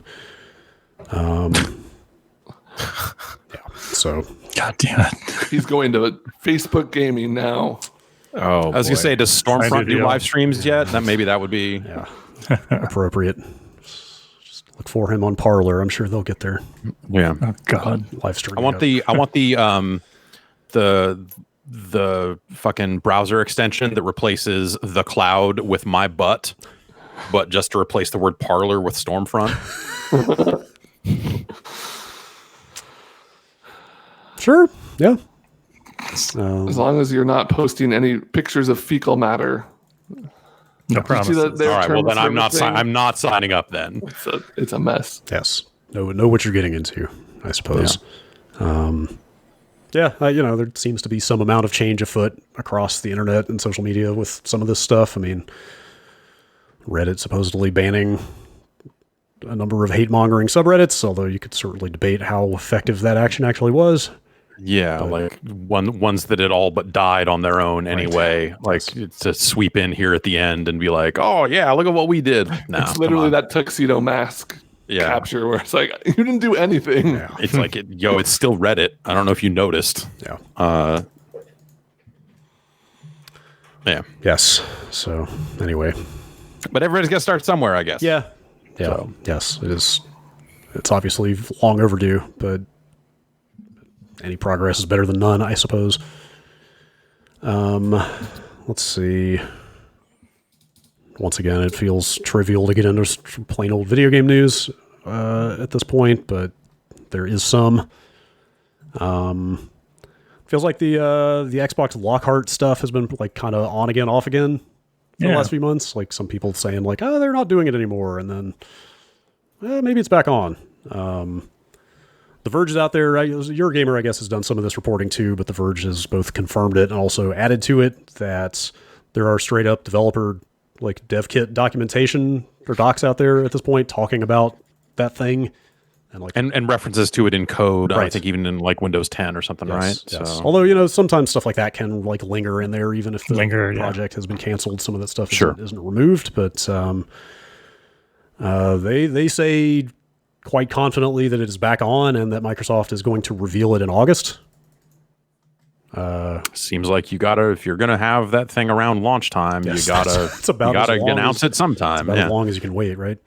Yeah. My first thought when they say that is, I wonder if that pretty much confirms pricing will be announced in August. I guess you don't announce that thing unless you're like ready to say, here's how much less it will be than the other model, right? Right. So or like, maybe that's Sony did that without price. Like they introduced both their models without price. You're right. So. You're right. They did. Yeah. Well, to me, it's more like you can't go past August, right? Like you got to start taking pre-orders sometime. Yeah. And that seems like, and that's the Gamescom time frame. Like that's kind of the end of the summer. So they've got some info on it. And like a lot of these specs have been going back and forth too, but like previously, they've been saying like, oh, it'll be a slower version of that Xbox. It'll kind of do the same stuff at reduced graphical fidelity and blah, blah, blah. But they're saying it's got the same CPU at the same speed in it as the Series X, the big one. Right. Which obviously would make sense if you need to design games that run on both. Yeah, I think the implication is that it's just kind of the graphics part is different, right? Yeah. Fewer cores. Yeah. So basically a weaker, smaller GPU. It's got less memory, but if you remember, like the Series X has got that weird split where like some of the memory runs at a faster speed and some runs at a slower speed. So this would kind of make sense to line up with that. But like the upshot for people who just want to play video games is that The Verge is saying that they would be out there targeting this at people with 1080p TVs, maybe also 1440p monitors. Okay. So you said graphics. So you just like presumably the graphic quality would be a little bit worse. Would that affect like frame rate at all? It could. Microsoft put out an Xbox Wire post about how do they phrase it? They're optimized for Series X, that badge they're putting on. Oh, stuff. right. Yeah. Like they got out there and said like, here's what this means. Like here are all the ways this could matter to a game. And it was like the most obvious stuff ever. So I didn't put it in here. It was like, it might look better or it might have a better frame rate or it might run at a higher resolution. Like, it's like, yes, okay, that's kind of what we expected. But in light of this stuff with this Lockhart model, that stuff seems a little more meaningful, It's like, okay. Yeah, but also like you would think that everything that would be developed for like that badge seems like something that's like a year one type of thing, right? That's a launch era. Hey, this isn't just an Xbox One game running backwards compatible. This isn't just a quick and dirty port of something like that. They did some work, but like as time goes on, that work is just kind of done by virtue of it coming out at all. So yeah, I wonder if that's just like a temporary thing to kind of denote that while we're in this transition and while that transition seems a little awkward, because I don't think anyone's going to be optimizing for Lockhart, right? I mean, once you're in on that platform, you're going for it. So Yeah. Yeah, that CPU stuff in particular makes it seem like they very much will just be having people design one game for both boxes, and it's just like the Series X one is just going to look better. Yeah, it's just this one runs on high, this one runs on medium. Right, but they are the same game otherwise, probably. Yeah. And then I don't know if I mentioned it, but Eurogamer straight up says it will be called the Xbox Series S, which is Oh my the goodness. only thing they could call it if they stick to the naming conventions that they've got going. Yep. Yeah, I think that all along that seemed like that was the thing, right? Yeah. Those are the sorts of names that they've used this generation, and people understand it. Yes. And again, that's only confusion that happens in year one or something, right? When you still have an Xbox One S and an Xbox One X potentially on shelves, that's something that you go like, wait, hang on. But how long really are people going to be talking about Xbox One anything? Yeah. Once the new consoles are out. Yes. Unless you're talking about it in the context of I am upgrading from this thing to the new thing. And, you know, once we're into like 2021, early 2022, no one is fucking talking about an Xbox One ever again. Yeah. It kind of makes me wonder, I mean, if they are actively putting products out there that have like some potential for brand confusion with their old product, like do they aggressively start trying to get those old boxes out of the channel? I don't know how they would go about that. I mean, so then we're getting into the conversation about how much do you think the Xbox Series S will cost? Because if that's something that they can even undercut their existing boxes, then yes, absolutely, you get that shit off shelves. Right. Or you blow out what you got and stop making them, right? And then you're like, hey, we've got this $249 version of this for you, you know, whatever it ends up being. But if there's still some huge price discrepancy where like even the Series S is still significantly more expensive than an Xbox One X, then maybe that stuff lingers a bit longer. But I suspect that this is going to look a lot like the Xbox to Xbox 360 transition, where you're going to look around one day and be like, what happened to those? The only difference is that the games will stick around because they're forward compatible. Sure. You know, much like the original Xbox just vanished. This seems like it'll end up going like that. God, didn't they put out a new model of the 360 like 6 months before that? Like that E model or whatever it was. No, I don't mean. I mean the first Xbox to the Xbox 360. To the 360. No. That original Xbox Yes. was a ghost. It was just like like a puff of smoke, and you're like, let's play some Blood Wake. Oh shit. And that was that. Yeah. I mean, that was like a conscious strategic move, right, to try to pull the rug out from under Sony. Yeah, I mean they wanted to jumpstart that generation early because they had something ready, and the original Xbox was not doing it for them, so they had no reason to stick around, and they're in that position again in terms of like the Xbox One is not doing it for them. So you know, I don't see a reason for them to keep a ton of those around on shelves unless there's some huge price discrepancy. But I bet there is an effort to just like, let's just sweep these away and just like, retailers, just send it back to us. We have here's some Series S's for you instead. Just sell those instead. They are somehow cheaper than those ones were anyway, or on par price wise, or whatever the hell it ends up. How much is an Xbox One X now anyway? The prices have been so all over the place that I never know what the actual MSRP is. $299. Let's see. I guess this isn't okay. Shop Xbox One X. What does Microsoft say about me buying an Xbox One X? These are all bundles. Of course. These are all bundles that are sold out. In fact, if you go to it's beginning. If you go to Xbox.com, all they're listing is 1, 2, 3, 4, 5, 6, 7 different bundles from like Gears 5, Forza, Cyberpunk is the most recent one, obviously the last one, I guess. And those are all just listed as straight up sold out on their website. So Xbox One S, I clicked that. That doesn't seem to do anything different. GameStop appears to have the One X in stock for $399. So okay. I assume that's still the MSRP, although I see it way below that like all the time these days. Yeah. Xbox One S Roblox bundle $2.99 direct from the Microsoft store. Wait, they got Roblox on the Xbox? They got y'all got that Roblox? We might get banned. Should we get into Roblox? I don't know. Oh, jeez. Oh, I'm seeing something on my phone here. We gotta go. Why? Why stop it? Why stop at Minecraft? All right. Why don't we just move on? Started to talk about their kind of cell phone style payment plan, the all access stuff, and how that Lockhart might tie into that. But Yeah. we could just sit here and talk about it forever. Yeah, it seems like they've got options, I guess. Like point being, it seems like that, between the 2 SKUs of the new console and some of that other stuff, it seems like they could do some real serious shit on price that would be real hard to compete with. Yeah. It'll be fascinating to see how far they go on that. Yes. I don't know. But why sit here and talk about business all day when we could talk about the fact that a new Perfect Dark might be imminent? Oh. Did you guys see this goofy? Yeah.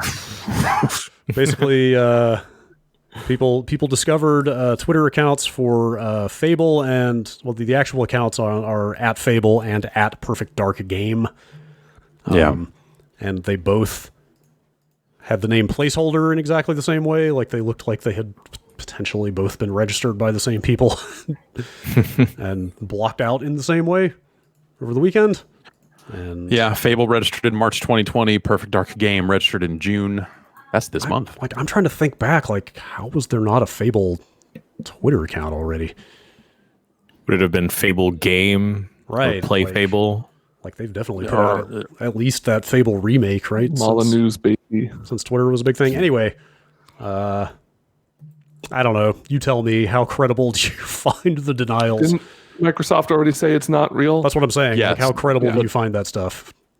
The Aaron Greenberg quote on Twitter is, "I know everyone is hungry for news, but sorry to get your hopes up. These accounts have been inactive for years. It's standard practice to secure social handles for our IP." Like, that's not a denial, dude. Yeah. And the Fable stuff has been kicking around for a pretty long time. Yeah. And Likewise, I could just see evenly like someone on the social team was just like, okay, we got to do this. It's been on this like blackboard forever that we need to do this. So let's do it. And then it just goes from there. I feel like with stuff like this, the most boring answer is almost always the one that is true. Yeah. Well, that's boring. Maybe so. I think the denial that came out of the Perfect Dark account, to me, was just like, they're really trying hard to deflect this. Like, whoever supposedly has the account says, I created this account after hearing about the Fable one and noticed Perfect Dark didn't have one. Shortly after, I received a follow request from Ken Lobb, to which I accepted. and maybe the Perfect Dark account is that. I mean, there is a scenario where it may absolutely where be Fable is absolutely happening, because I feel like that's been kicking around for over a year now. As conceptually anyway, that's supposedly what that Playground Games team is working on. And I don't think they should make a new Perfect Dark. Personally, I don't think that's a good idea. Yeah. Also, I don't know who would make that. Yeah, they bought all these teams. Maybe that what that team they built in Southern California, is that what they're going to do? Right, I forgot that studio doesn't have any projects announced yet, does it? Yeah. I don't know. After the way the last Perfect Dark went for them, I'm not sure if that's the direction. Do you want to launch with Perfect Dark? Well, whatever. How many people would even remember what it was like when they tried to launch with Perfect Dark? Right. Like, I started to make all the wall guy stuff. I started to make a wall guy joke, and I'm like, that probably just makes me look old. Yeah. Like, how many people actually remember the wall guy? But also, the people that do remember it like a little fondly now. Yeah, kind of. Like, if they got if they were going to make a new Perfect Dark and they got out there and leaned into the wall guy stuff, I would be like, all right, good on them. Yeah, I don't think they're that.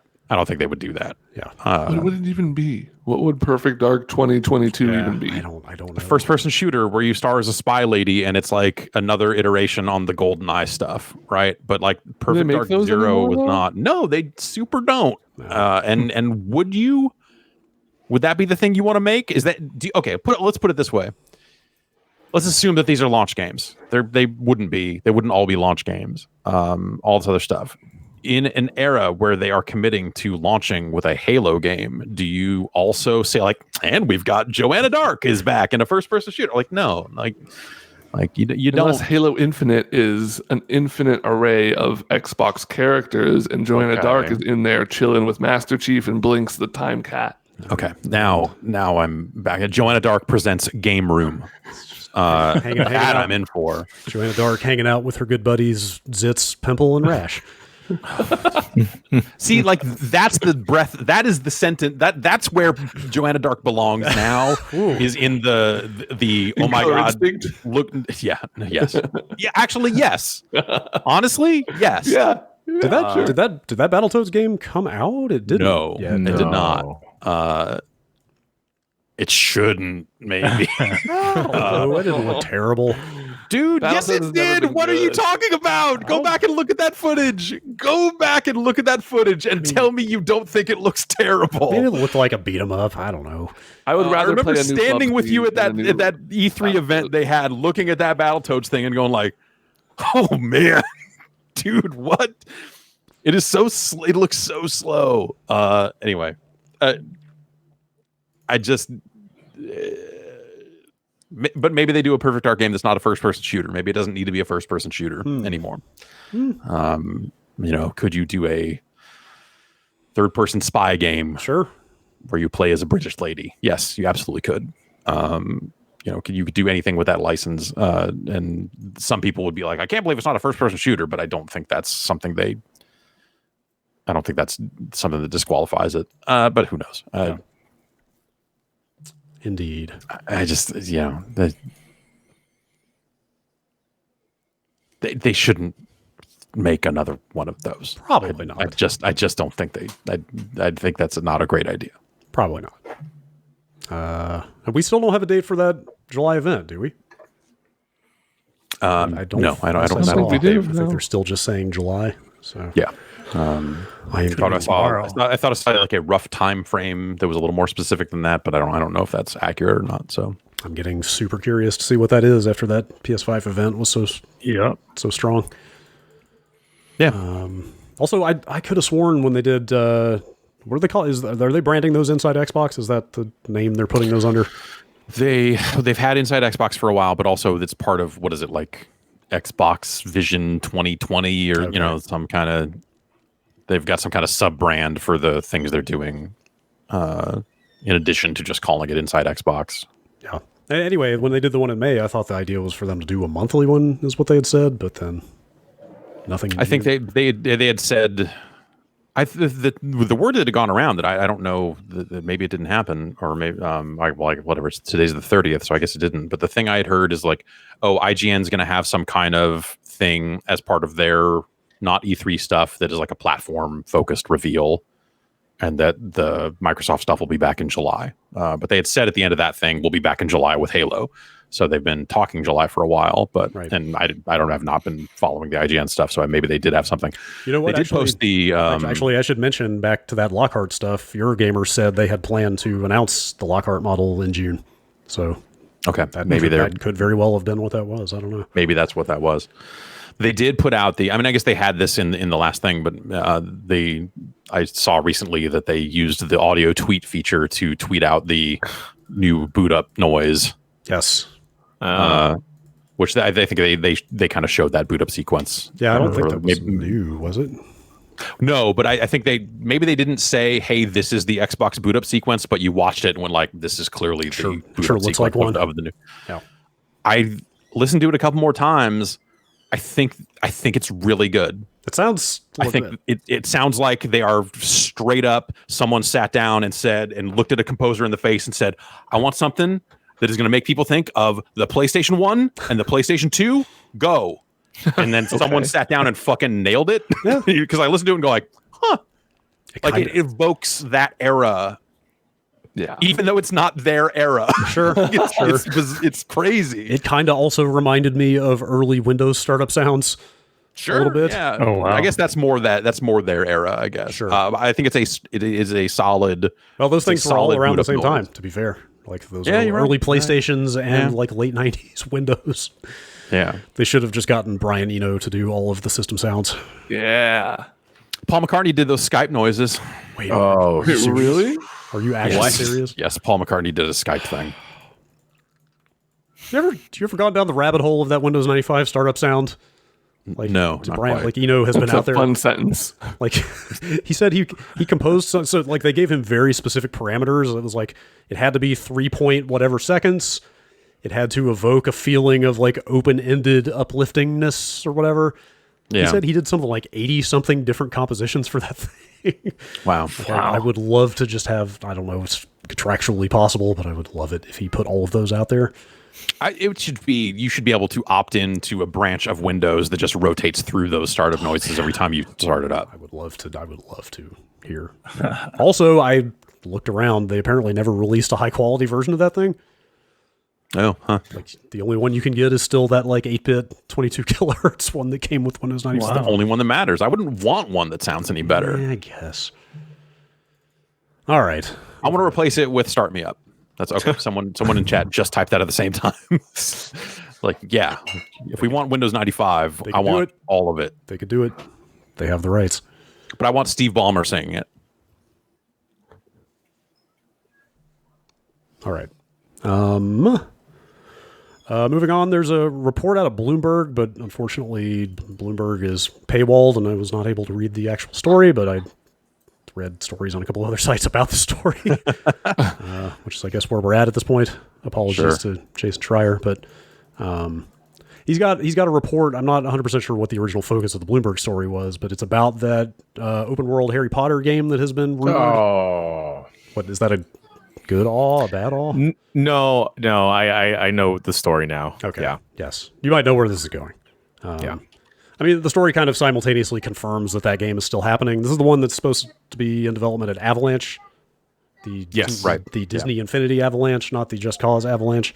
Yeah. But supposedly it is a PS5, Xbox Series X game that is due next year. That is supposedly let me triple check that that's right.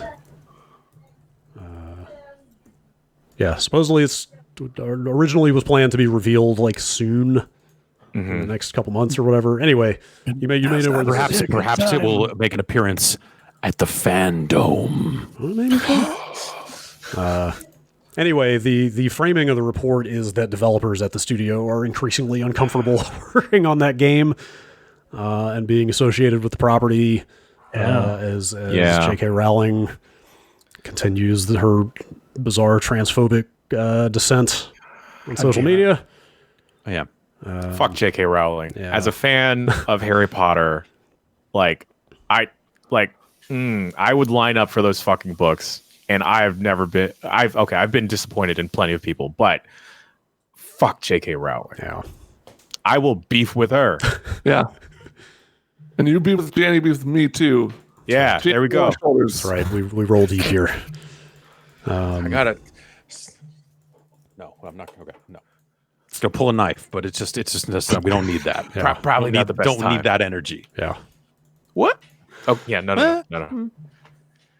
If Ben is holding a knife and I'm on his shoulders, okay, I don't know. We could have 4 knives. Shit. Why stop there? Goro, but knives. Yeah, because she'll, presumably make money off of anything that is, Related to using the Harry Yeah. Potter. Right. Like, that's money in her pocket when that game sells. So, Yeah. obviously there's that aspect of it.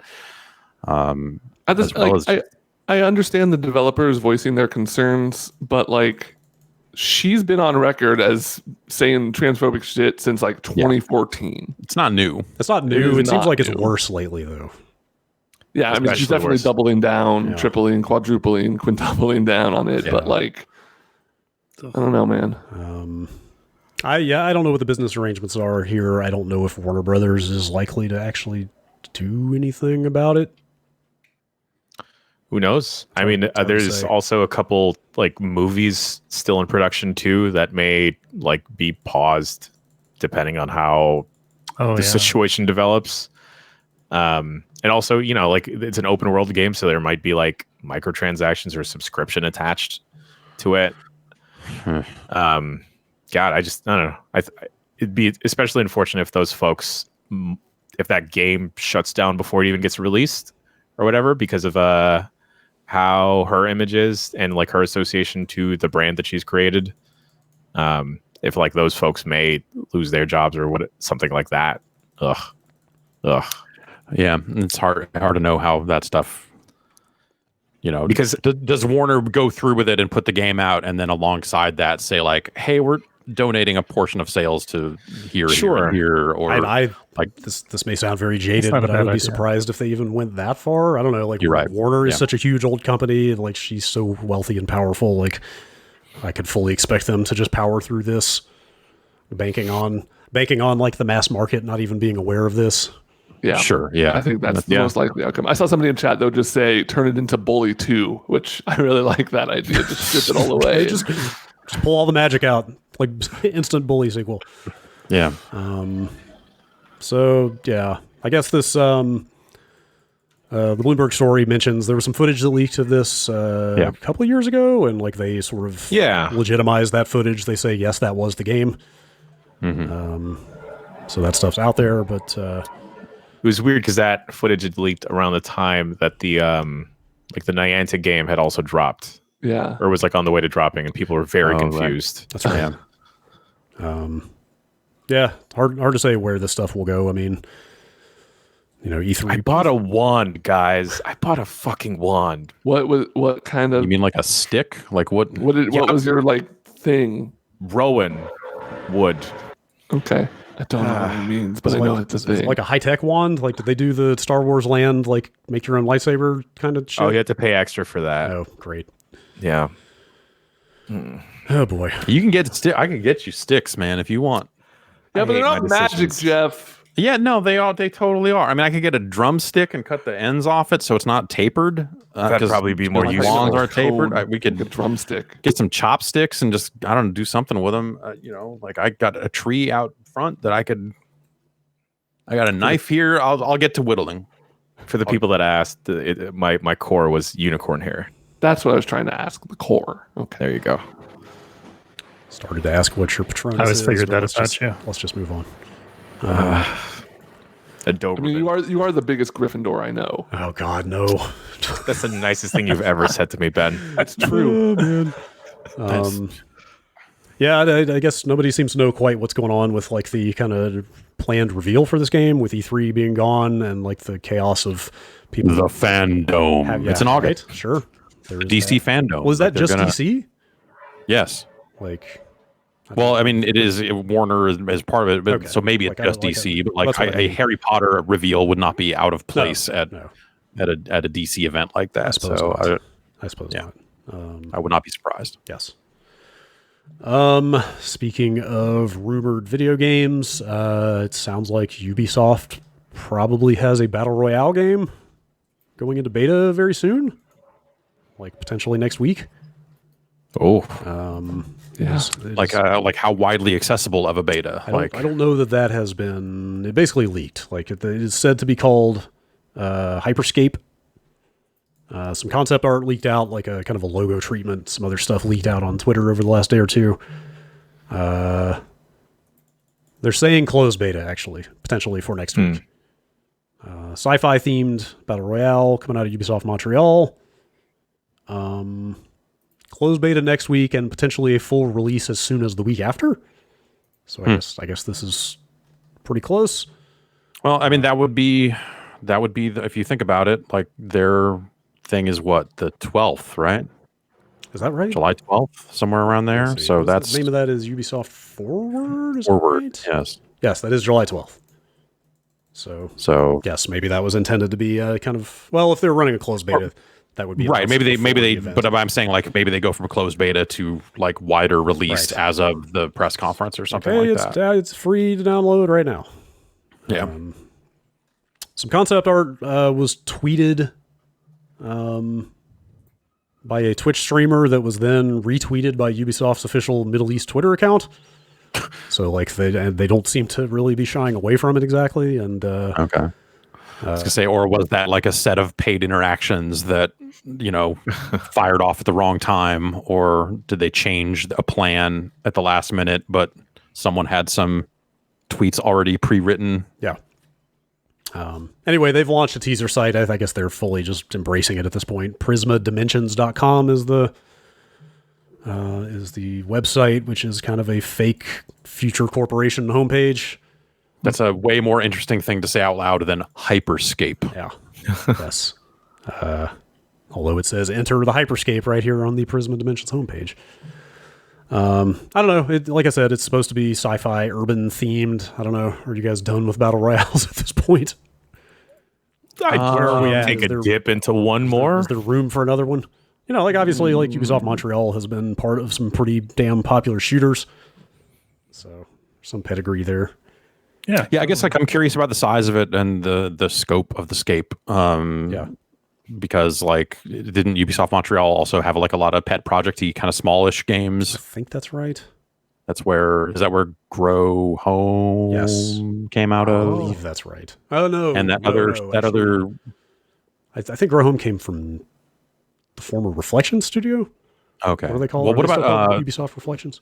what was that shooter they did? That very small first-person shooter that Ubisoft did, with the like abstract, crazy graphics. Yeah. What the hell was that thing called? I've apparently completely excised that from my memory. Yeah. I have no clue. And now when I search 13, that's what Right. Everybody's Hey, that favorite. 13 remake coming soon, baby. and it's not them. I thought that was a Ubisoft release, but it is apparently not. Anyway, there was the game where you would evolve into the larger forms over the course of a match and all that other stuff. And I can't remember the name of it anymore. But Embiggen. I wanted to play that for UPF, but it was impossible to find a match. Atomiga, someone in chat finally. Atomiga. With the, or at Omega, Sure. depending on how you want to. That sounds like that was a video game at one point. Yeah. Yeah, We should do a segment where Jeff just kind of vaguely describes a video game, and we have to guess if it's real or not. Yeah. It's a monkey, and it jumps. There's a barrel. Fake. All right. There's no possible way it could be fake. A monkey and a barrel. A monkey, yes. Reflections also did Atomiga. So, Oh. Okay. well, there you go. Yeah. Reflections. A lot of time to reflect upon small games they have developed. Indeed. So yeah, that sounds like that might be out pretty soon.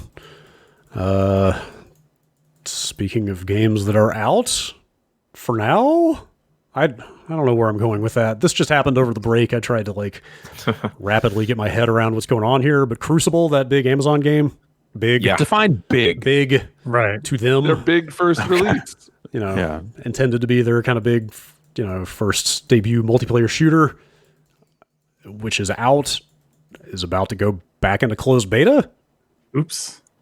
They had already reduced it. It launched with 3 modes, and at some point they pared that down to 1 mode. The one people were playing, presumably. I guess, but like, okay, but it had player counts in the low hundreds or something. That was as our resident Crucible expert. I played the tutorial.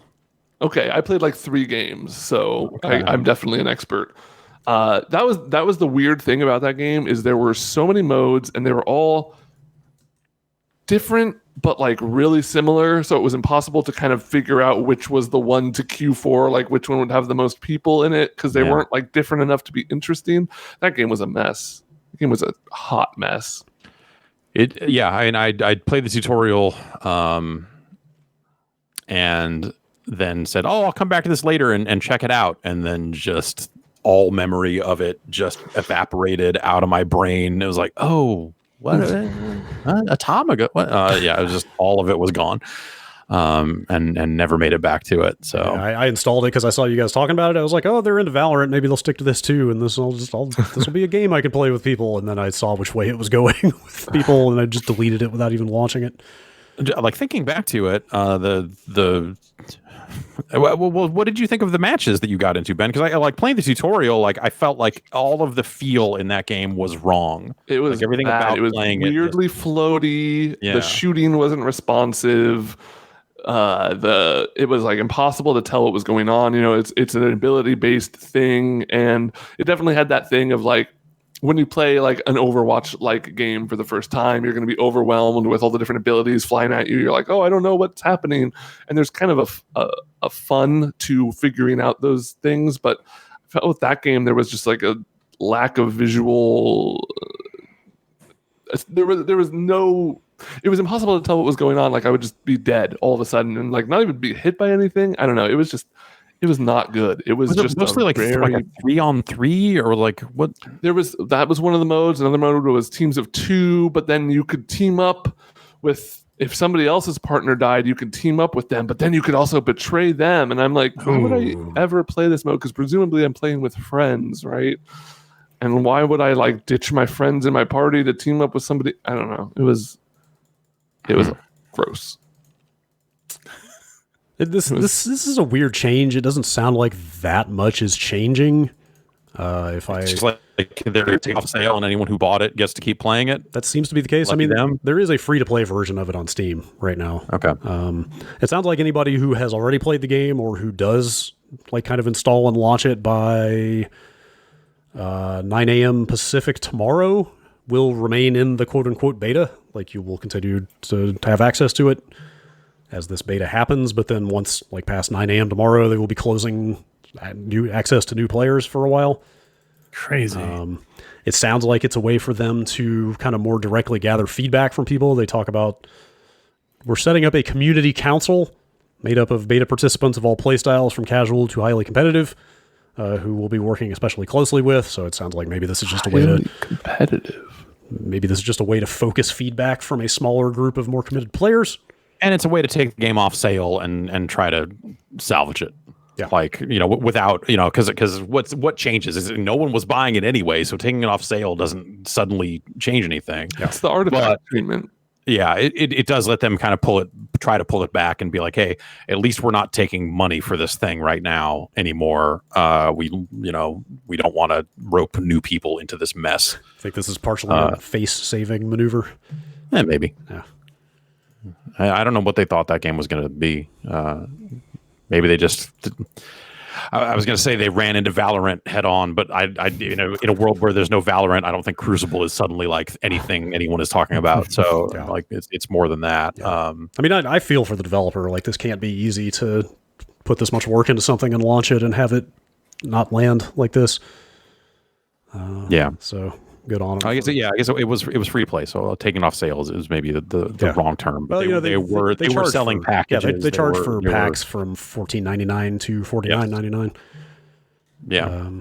So, you know, Maybe it just wasn't hobby grade enough. yeah, no. Well, what is, you know, I can name one game. it's not every game can aspire to hobby grade heights.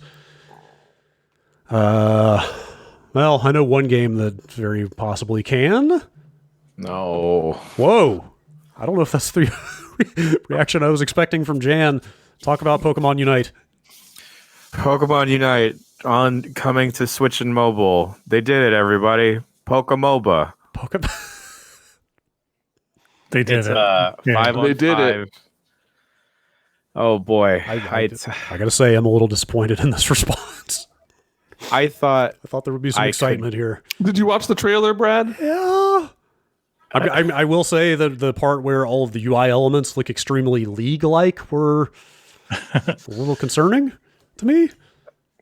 But, as someone that has tried really hard to not get into Dota 2 during the shelter-in-place and quarantine period, and as someone that's also tried to wean himself off of playing Pokemon on a daily basis, this is Nintendo or the Pokemon company just slapping me right across the face.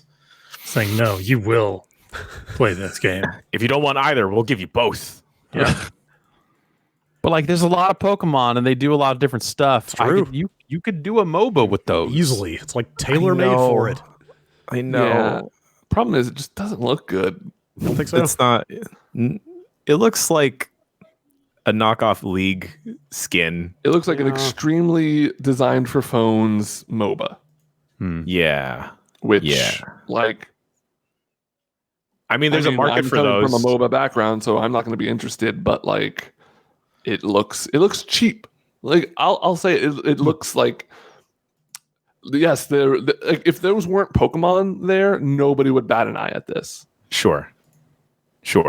And based off of like the Pokemon company's attempts to make other mobile games besides Pokemon Go, none of them have really captured me for that long.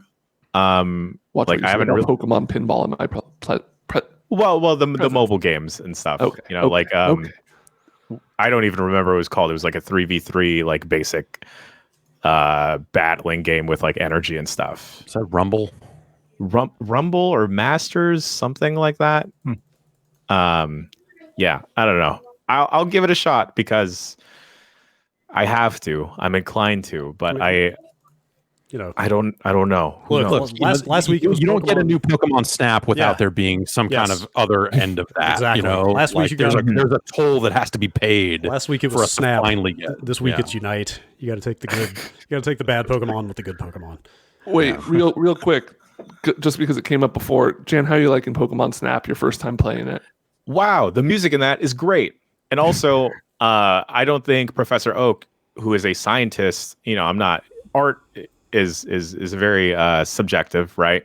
Yeah. I don't think he knows what's good art. That picture of that Charizard's ass didn't. I mean, I thought that was great. Thank you.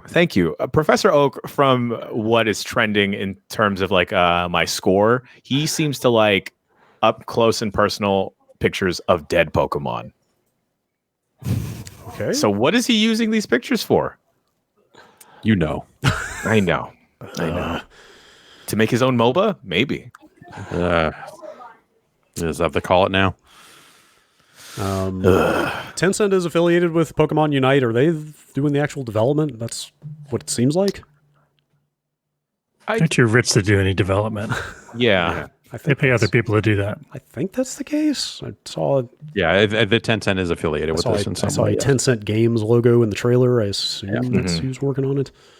Anyway, you're gonna try it, right? I'm gonna have to try it. Yeah. You have to know. They can't make a Pokemon. They can't put out a Pokemon MOBA and you not at least find out for yourself. And of course, I'm gonna have to drag Ben in, and maybe even you, Brad. I would not be opposed to try. Honestly, having it on Switch is like kind of intriguing to me. Yeah. Like I wouldn't want to play it on a phone, but like Switch can play actual video games that has real analog sticks. I would. Jeff, Jason, we just need 2 more. I would play a Pokemon MOBA. This would be my first MOBA. It's like falling in love for the first time. Jason. What are the creeps in a Pokemon MOBA? Like what are the fodder? Other Pokemon. Shitty Pokemon. Pidgeys. Yeah. Low tier Pokemon just wandering around. Zubats. Yeah, Poor that's Pidgeys. good. They had it coming. Yeah. All right. Last story, real quick, that just happened right before the podcast. But Game Informer's Andy McNamara has announced the end of his 29-year tenure at the magazine. He's done, man. 29 Oh my years. God. That's almost as long as I was alive. He made it out. Before the Great Reckoning. Jason. Yeah. Which reckoning exactly? Yeah. Which one this week? Yeah. No, I loved working with Andy. He gave me my first shot in the industry. I owe him a ton. Learned a lot from him. He's a cool guy. Yeah. I'm really. This is bittersweet, of course. I associate Andy with that magazine, right? But at the same time, I'm happy that he's found something that seems exciting to him. So he's getting out of the video game journalism and just staying with games down in LA, I guess. But he hasn't announced exactly where. Yeah. That's Eden Prairie to LA. Sure. Yeah, like that's a hell of a commute. Yeah. At this point, there's like there could not be a more like end of an era kind of situation than this, as far as like the old school games press goes. Yeah. Yeah. And he was in the club that has been to every E3. Right. Right. Wow. And he's staying in video games, so in Yep. theory, if there's another E3 ever, true. then perhaps he will be there. I really likely. enjoyed Frank Cifaldi was out there on Twitter, kind of appropriately like trying to put this in some historical context. He said, "Let me put this in perspective. Andy's stint as a game reviewer ranged from Micro Machines for the NES to Cyberpunk 2077. Nice. Like that is a hell of a spread." Yeah. Yeah, Andy was one of the first people I met when I got into doing this. He had been at Game Informer for a little bit at that point, Right. And yeah, Andy's great. Right. He's always been great. He bought us beer when we were underage. Hell yeah. Me, Glenn, and Ryan going to our first CESs and stuff like that, and meeting up with Andy and Paul and those guys. And meeting them over games. Like meeting them.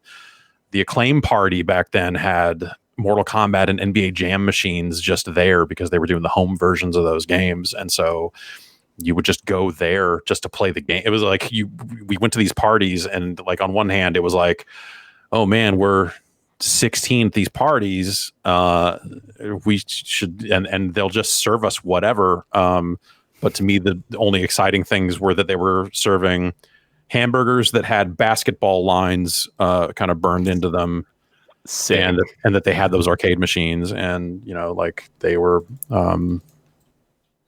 around that stuff as well, and yeah, met those guys then, and just awesome. That's Game Informer to me in a weird way, is the original 4 reviewers. Basically everyone that came after Rick the Video Ranger, like I don't even know who those people are. Sure. Who is Dan Wright? What? Who are these people? Yeah. That's a crazy run. Yeah, it's just he's just like the oldest of the old school. It's like, to me, it's like if Ed Semrad was just now stepping down from EGM.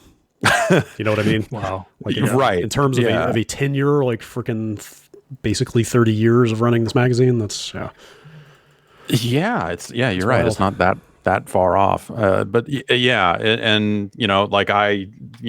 like don't get to see Andy all that often, and like it was always one of the best parts about the pre-E3 Judges Week. It was just like, oh well, I'll get to see Andy. That'll be cool. I haven't seen Andy in a full year, basically, and unless I run into him at GDC or something like that. And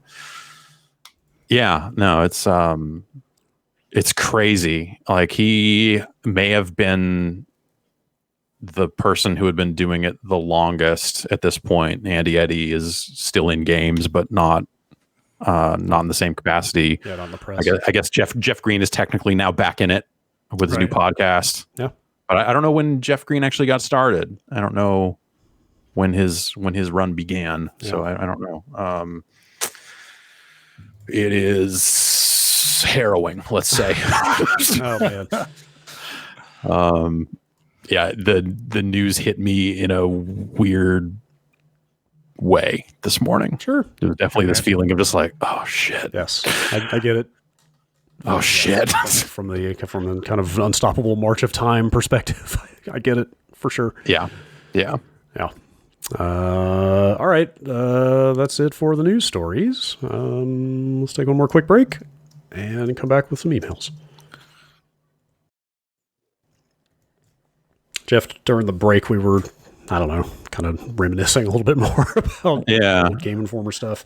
I guess, like, the thing about Game Informer and Andy and those guys, the early days of Game Informer, like when I first started doing this and started going to these conventions and going to trade shows and stuff like that, the video game industry felt like a lot of people who were older than my dad, walking around in suits selling video games that didn't care. Yeah, exactly. That didn't really care about games or even play them in a lot of cases, and kind of like the same way business people run the music industry. Yeah, sort of. It's like we just got to churn out this product. make sure Totally. the kids keep buying it. Just some cigar chomping guy who's talking about a SNES game like it's just another packaged good, you know, like, and because that's a lot of what it was.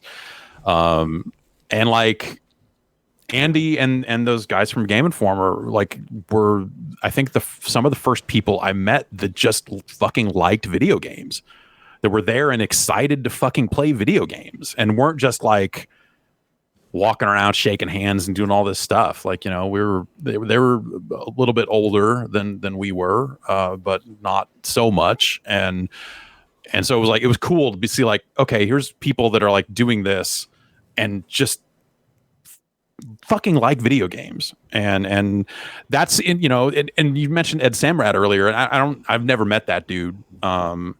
But like the only picture I have of that guy is him walking around with a camera that had this big contraption taped to the front of it, made of cardboard that he would put up to the screens and use it to take pictures for EGM. Yes, I have heard of that contraption before. And it never struck me like the people that were at that magazine at EGM at that time, and obviously they changed and their staff got way younger and way more enthusiastic than I think they were. But like, I just never got that vibe off those people. And so kind of by default,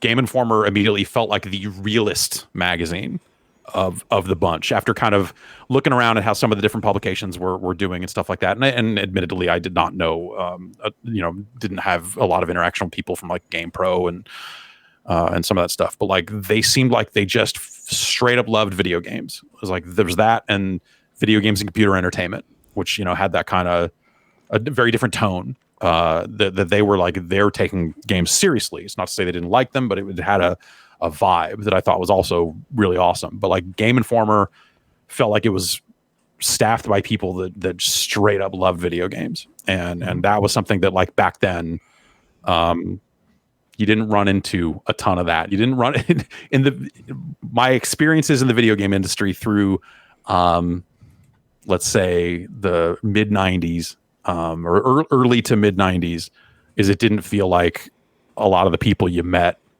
played video games at all, let alone cared about them beyond like, hey, we think the kids will like this, the kids are going to love this one, you know, like that type of mentality. Yeah. And yeah, so they were some of the first people I met that had that kind of deep, that just wanted to play some fucking video games. That's always the thing that set them apart, from a lot of the other people back then. I mean, fuck, I basically dropped out of the one community college class when the magazine I was writing for folded, and the, you know, all the money was gone and they laid everybody off. I had been enrolled into a community college journalism class by the people who I worked for at that magazine because they felt I needed more seasoning. They were probably right. They were dicks about it, but they were probably right. And I dropped out to go hang out with Andy and people and to see Mortal Kombat 3 in Reno, and was to like go to an arcade show. And I went to the teacher of that class that was a journalist, you know, I was like writing the college paper, and I was doing like man on the street. Anyway, like I went to him and said like, hey, this is cool, but I'm going to go out there and I'm going to cover video games. And he was like, okay, well, yeah, I mean, you're already doing it, so go. And like, even though I never came back to the class, I still got like a B in it or something. Cause I was like, I'm going to leave and go do a journalism somewhere. And in reality, I just played a bunch of Mortal Kombat 3 and we figured out some moves, and I think they ran them in the magazine one month. But yeah, that's those are my early memories of Andy. He's been at a real long time. Yes. Mm-hmm. A true. I definitely, love games. We'd sometimes lose Andy for a little while and we'd get into his wild kicks, but he played a lot of stuff. Yeah. A true end of an era for sure. Mm-hmm. All right. Let's do just a handful of emails here. Give them to me. What's that? I said give them to me. All right.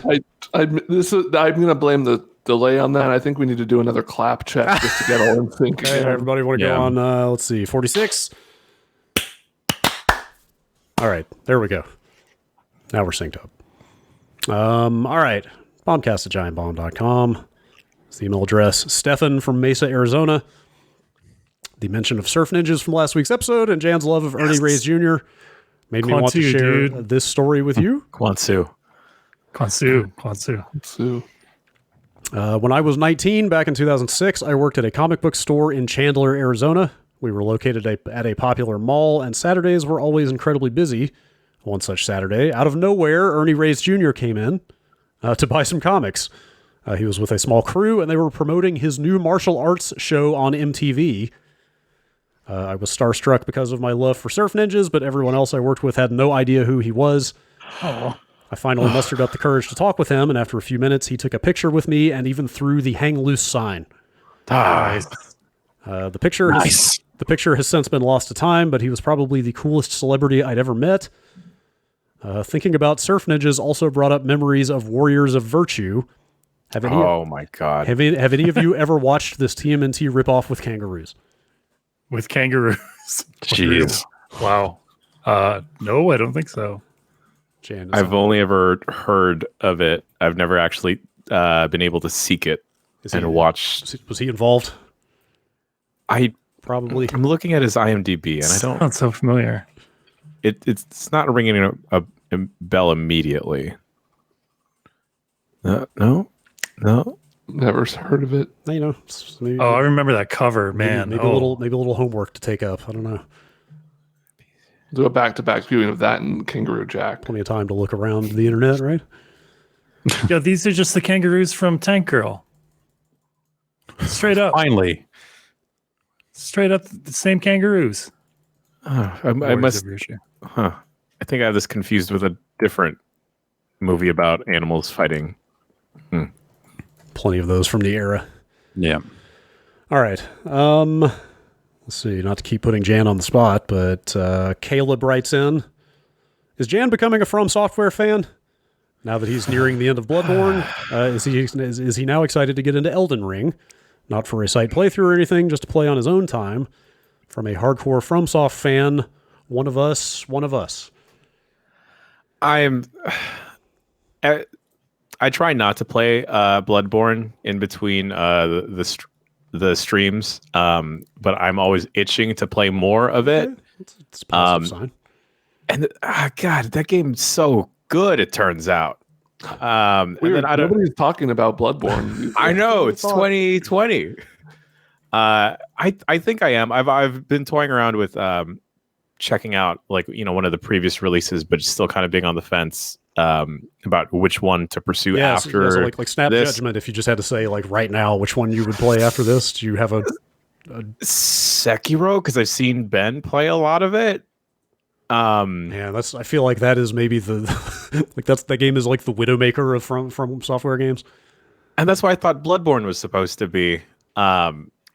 And then I've had people tell me, oh, just go into Dark Souls 3. You'll like that. It's a little slower, but you'll like it. But I don't know. It's Sekiro probably, or I'll just play through Bloodborne again with a different build. Ooh, Bloodborne again. There you go.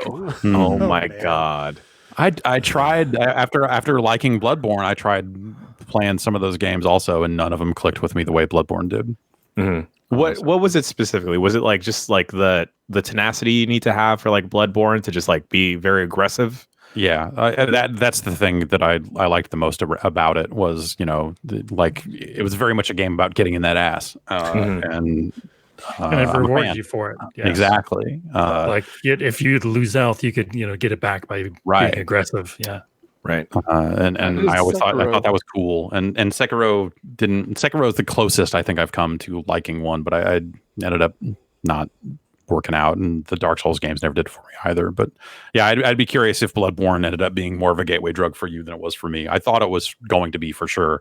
Mm-hmm. And then I was okay, let's check out Dark Souls 3 or whatever else. And it was just nah, nope. Didn't work. I still wonder if we're going to hear about Elden Ring at this Xbox thing next month. Maybe. It seems like Microsoft is pretty heavily involved with that game, so you could see that potentially showing up there. Let's see. Email from Mo in Dubai. Have you guys ever played Kojima's first game, Penguin Adventure, on MSX? The game is pretty crazy. You shoot enemies with a gun, fly to outer space to get fish that you get that give you extra lives, play slot machines to get currency, and meet Santa in the desert. One of the craziest Kojima-esque things is that the game has 2 endings. If you beat the game normally, the princess dies. If you pause the game once and only once, then you get the good ending and save the princess. Wow. It's crazy how the same idea of 2 endings with saving the girl or not ended up in Metal Gear Solid 1. Can you think of any other popular games where their big ideas actually came from lesser-known previous titles? Resident Evil Back to Sweet Home, right? Isn't that kind of like the Alabama. survival horror stuff? No, the Famicom horror game. That's the name of that, I right? don't know Sweet if I- Home. I'm not I crazy. don't think I've ever heard of that before. Yeah, no, that's Is that Japan only?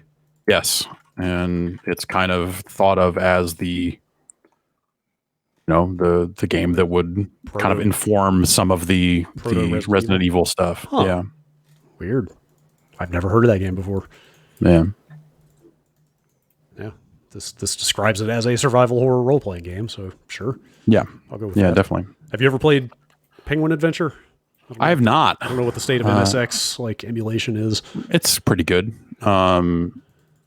Yeah, I should check it out. I thought I thought it was about Penguin. Was it Penguin Coon Adventure? Is that what it's called? The Club Penguin. It's like Club Penguin. That's the one. No, it's like a dodgeball game with penguins that Konami also did. That's the one I was thinking of. But no, this is something else. You don't fly to the moon in that one. No, you don't. So, Or but maybe I'll give that a look. That sounds kind of cool. You can only pause it once, Jeff. Well, so that's the thing about emulators is that you can pause it without pausing it. And if you, And you're cheating. yeah, I need you Now to you're stay talking. faithful to Kojima's vision. If you pause more than once in emulation, you will be ashamed of your deeds. I'm gonna out Kojima. See, that's I feel like shit. that's very. You got to outthink him on that stuff and just Good like luck. Get in the use a mind of the cheat penguin. to lock your number of pauses as at 1, and then just Oh, play the man. game however you want to play. He would approve. Yeah. That seems devious. He would approve of you subverting his subversion, I think. I think that's what you got to do. You got to out subvert him. He would appreciate that, Yeah. for sure. Which is why the PC version of Death Stranding will be the best version, is Oh my because you can God. just say, I want to set my maximum weight limit to 1 billion, and then just stack boxes until the game crashes. I completely forgot that game is still coming out on PC, like soon, right? I think they pushed it back. Did they push it back slightly? But it's out in maybe. July. I don't know. Yeah, I don't know. Yeah, that'll be fun. I don't have any desire to play that game again, but I will. Yes, watching people break it. Yes, watching what people do with that game on the PC is going to be a good time for sure. Yeah. Speaking of a good time, Jean-Pierre from Las Vegas. The other day, seemingly out of nowhere, my mom asked, "Who is Fred Durst? Did he make a song?" My question to you is, how would you explain Fred Durst to your mother? Yes, he made a song. He's a song. He's a song guy. He's a director. Yeah. He's Video game character. yeah. All right, yeah. True Renaissance man. Nookie enthusiast. Right. Cookie. Some say he overcommits for the Nookie, but I appreciate how much he does. Yeah. Is he still out there doing stuff? I like where he sticks it. He just directed a John Travolta movie. Okay, good, great. He's not still streaming Call of Duty though, right? Did he? I don't think he's doing that anymore. Is the John Travolta movie the one that John Travolta came to the office for? Yeah. Definitely. That happened while we were in the stupid Bombcast. Dang it! Would you have See, gone? if it had been Fred Durst instead of John Travolta, then we could have pushed the Bombcast. Cancel the Bombcast. Yeah. Would you have gone to the John Travolta talk if you had been able? Oh, yeah. Hell yeah. I would have pointed and said, that's John Travolta. You would be like, "Yep, I sure am." Yeah. Look at that guy. That's John Travolta. Damn. Yep. I'm kind of curious what would lead to someone's mom wanting to know who Fred Durst is in the first place. Right. Yeah, in Yeah. 2020. Brought that up. Fred Durst is back. I guess. Yes. A new man for a new decade. Let's see. Jason from Stevens Point, Wisconsin. Oh wow. Stranger. What is that? A Oh, the Stevens. Did we read this one before? I don't know. I don't think so. We had somebody else from Stevens Point the other week. Are you an aficionado of Stevens Point? Represent. I used to live right above Stevens Point. Okay, then. Yeah. There's a point above the Stevens Point. There's a You point. speak. Yep. The Portet. Listen here. Listen. In central Wisconsin, there's the frozen brand of pizza called Portesi, and they make the most excellent, like, Italian seasoning. I have to buy it by the bottle. We have 5 years of seasoning stored up. I buy it by the case. It's so good, and you can only get it from Stevens Point, Wisconsin. I'm gonna need you to send me some links. I'm glad to hear it keeps. They only accept checks, though. You can't give them a credit card. Oh, you know that's legit then. Fuck yeah. All right. Good shit. Jason says, a strange fun fact about Fago. It's actually owned and distributed by the same parent company as LaCroix. I'm not sure what that means, but it feels important. That would explain why I see weird sizes of LaCroix at the dollar store, which is the only place I ever see Fago. Yeah, totally. That explains that strange overlap. Yeah. Well, there you go.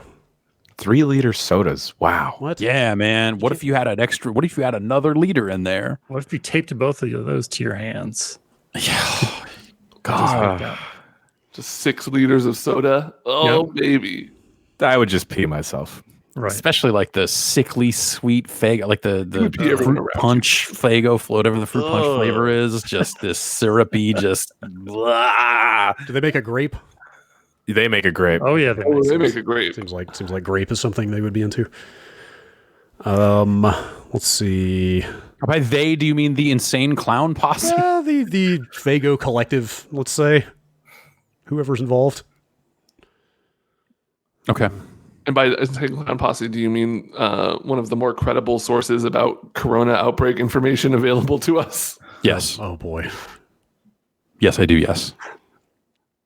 I don't know. I assume Fago is like an off-brand soda. Is that accurate? Yeah. It's like I believe Shasta, it is like a Shasta. Stuff like grape and cherry you don't get from the major soda purveyors. You got to go off-brand for stuff like that. Yeah. Yeah. I don't know if we've answered this before. We may have, but here we go. Scott in Detroit. I was listening to a Bombcast from 2008, and it was mentioned that Ed Boon had signed the wall in the office. You used to have guests sign the wall when they came by for the first time. Whatever happened to that wall? It's in Sausalito. He said, was it left behind when you changed offices? Did Jeff take it and catalog it in his garage? We had talked about cutting it out of the wall when we moved. I was trying to remember. I feel like that was discussed, wasn't it? Yeah, it was discussed. And I don't, it ended up with quite a few signatures on it, I think, by the time we were moving out of that office. But I don't remember what happened either. I know we did not take it, but I don't remember why, because I think we were like fairly adamant for a while that we were going to take it. I think we just took a bunch of pictures. I think we took only pictures. We left only walls. Yes. Also, all of those pictures have also been lost at this point. Oh. I never lose pictures. I never lose pictures. Yeah, they might be kicking around. Speaking of signatures in offices, Guar came by the Game Informer office. I've heard that. And they Jesus Christ, they fucking autographed the elevator, like heated up, like wrote Guar in there. Like on the top of a vending machine in the dust up there, they wrote Guar. There's one other place I think too, but that's a meme move. They had that was I do that to people when I go to their houses. I'll write my name in dust on top of their fridge. Right. All right. Excuse me. A couple more emails. One from Jerry here. I recently bought a stack of old PS3 games from a coworker. There were a few decent games in the collection, but one of them was a battered copy of Lair, the dragon riding game that was supposed to be one of the system's first killer titles. Having never played the game when it first came out, but thinking it looked okay despite all the negative reviews, is there any value to playing Lair in 2020? Since I already have a backlog of a ton of other games, is my time better spent playing something or anything else? It's probably important to mention that the PS3 I own is in rough shape and doesn't connect to my internet currently, meaning I'd be playing the unpatched layer with mandatory motion controls. I was going to say, yeah. And I'm sure that's the purest way to play it. I think if you're gonna play it, like I think that's the only interesting thing about Lair, right? Is that they forced motion controls because it was from that era, and they eventually patched around it. But I think if you're gonna play it, you should see that. Hey, check out the way they tried to get people to play this video game. Right. Like they actually thought this would be cool. It was not. Yes, they were behind that game pretty hard. I went to a press event, I think at Factor 5 to see that thing. Like they were up in the North Bay, right? Yes, yeah, they had not. Yeah, I think that was at their office. That Sony made a big push behind Lair. Yeah, did not pay off. Nope. Jerry says, "P.S. One of the other games in the collection was Haze. Should I just play that instead?" Yeah, enjoy Haze. Yes, Haze is not a good game. Yes. Nope. All right, two more. Let's do two more. Arturo from Chile, currently writing from Edmonton, Alberta. If you suddenly woke up with the voice of a Nintendo character, which voice would you want to have? I would pick Yoshi, so I would have built-in scratch noises with me at all times. Ooh. Right. Yeah, like I was like, man, that might actually be the best answer. Because of that one reason. But it's got to be NES era? He just said voice of a Nintendo character. Oh, okay. The Smash Brothers announcer. It's good. That's pretty good. Oh, yeah. Probably get some VO work like that. Yeah, no, I'd be on Cameo, just fucking raking it in. Sure. Oh God, yeah. I bet somebody who could do a pitch perfect impression of that voice could really clean up. Yeah. With that. Yeah, I was going to say I would just choose to sound exactly like Charles Martinet so I could take over that role someday. There you go. Ooh. Ben, calm down. You can also be Charles Martinet. I wanted to be Waluigi. That's fine. God, did you guys see this baby Waluigi shit going around? No. Dr. Baby Waluigi? Yeah, Dr. Baby. What is that? What is that mobile Dr. Mario? Oh. Dr. Mario World, what is it called? Dr. Baby Wario, Yes. Dr. Baby Waluigi. They announced a Dr. Baby Wario. It's a lot. Who somehow is way more trustworthy than Dr. Wario. Yeah, sure. I think it's the mustache. I think if you take away Wario's mustache, the trust in him goes way up. Yeah. Oh no. I don't like this. Yeah. I don't like Dr. Baby Wario. Yeah, it's not good. It's not good. Don't subject And yourself all I'm to saying that. is if Dr. Baby Wario told me to wear a mask, I would listen to him. Yeah. Indeed. All right. Is there a Dr. Baby Waluigi? Yes, there. No, there's just Dr. Waluigi. Okay, sorry. Maybe we went over this. Well, I lost time there when that came up. Waluigi was never a baby. He emerged. Oh, he emerged fully formed. Is Waluigi just like what happens when you let a Gooigi cool? Does it harden into a Waluigi? Stretch them out. I would believe that. Struck by lightning at some point, just corrupted thoroughly. Yeah. Yeah. All right. Last email. Michael from Louisville. I'm listening to your discussion about the Billy Mitchell world record debacle, and it got me to thinking about how the whole time I've been aware of Billy Mitchell, he's been portrayed as what us wrestling fans would call a heel. Some of that is because he's just that kind of guy, and I know some of it he cultivates himself. But my question is this: what would need to happen in order to turn Billy Mitchell into a babyface? I know it can happen, but I can't for the life of me come up with a scenario where he emerges as a legit babyface. Thoughts? Change from the tie to a bow tie, right? Oh, okay. Probably cut the hair. What kind of style? Maybe just Are ponytail. you saying a mullet is inherently a heel like?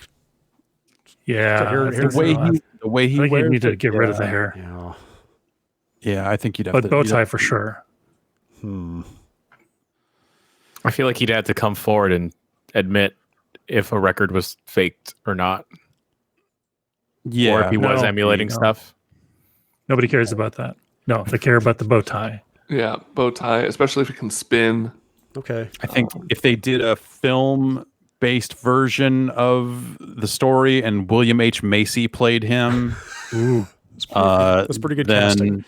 That is not bad casting for that. you could have an arc there that turns the movie version that maybe you then back into it that way. Don't give Billy Mitchell any ideas. I think if he had better, I think, the tie's got to go. I feel like you could get a not Jason Sudeikis. Who's the Arrested Development actor? Jason Bateman could be a really conniving Steve Wiebe. Okay, you know, I see. Just like pivot it a little bit, flip the relationship on its head. Mm-hmm. Would the bow tie would the bow tie be an American flag bow tie, or does that have to go? That might have to go. Yeah. That might have to go. Maybe you bring that back right eventually. There's that for sure. But I think you have that go away for a while, and then you bring it back in a triumphant fashion. Yeah. Because he, his heelish nature, I think, has sullied the. He's like when Sergeant Slaughter was, on the working for the Iraqis. Yeah, an Iraqi sympathizer, like wearing that American flag tie right now. That's how it comes off. So would Billy Mitchell come to the ring and put like his new bow tie on like kids on the walk up, like a Bret Hart or a Rey Mysterio would? Totally. Like being good to children is a good way to do that for sure. Yeah. Would he have like Stone Cold Steve Austin beer truck moment, but with his hot sauce? Yeah. If he blasted some bad guys with a truck full of hot sauce, that would probably help for sure. Yeah. He takes down the Guinness Book of World Records and says that they're a bunch of phonies. Yeah, from the inside. Yeah. Mm-hmm. I was going to say maybe he trades in the hot sauce for like some maple syrup or something. It's wholesome. A little friendly. That's funny. Yeah. Just full-on image rehabilitation. Yeah. I don't think it's possible. I think you got to want it, and I don't know that that's... No, he is never going to want it. Yeah. He is a born heel. Is there such a thing? Oh, yeah. Yeah. Yes. If I'm not even a wrestling fan, and I feel like even I am confident in that. That's definitely a nature thing, not nurture. Yeah. All right. I am calling in to the emails, bombcast@giantbomb.com. That's the address, right? Yeah, that is the address. I think that's right. All right. I'm going to call the end of the show. We should probably mention that we are out on Friday. We are. Yes. Yes, Friday has been deemed to be a company holiday in the run-up to the 4th of July, which is an actual holiday. Yes. So that's... So the fireworks that have been going off every night here in Oakland for the past month. That's right. They're going to finally lots of them reach their culmination. It'll be one. I can't wait. One last big finale, and then no more fireworks. Right? They'll definitely. The fireworks will be for me winning Evo. Yes. Yeah. There you go. I'll light a sparkler when you go 3-1. Hey. All right. I still have not heard a single firework here. Really? Really? Not one. Same here. I have not. What? It was popping off last night. They started at like 4. It's like it's not even dark yet. Wow. It's intense. Yeah, it's ridiculous. That is intense. But we'll have all the same stuff, regular schedule through Thursday.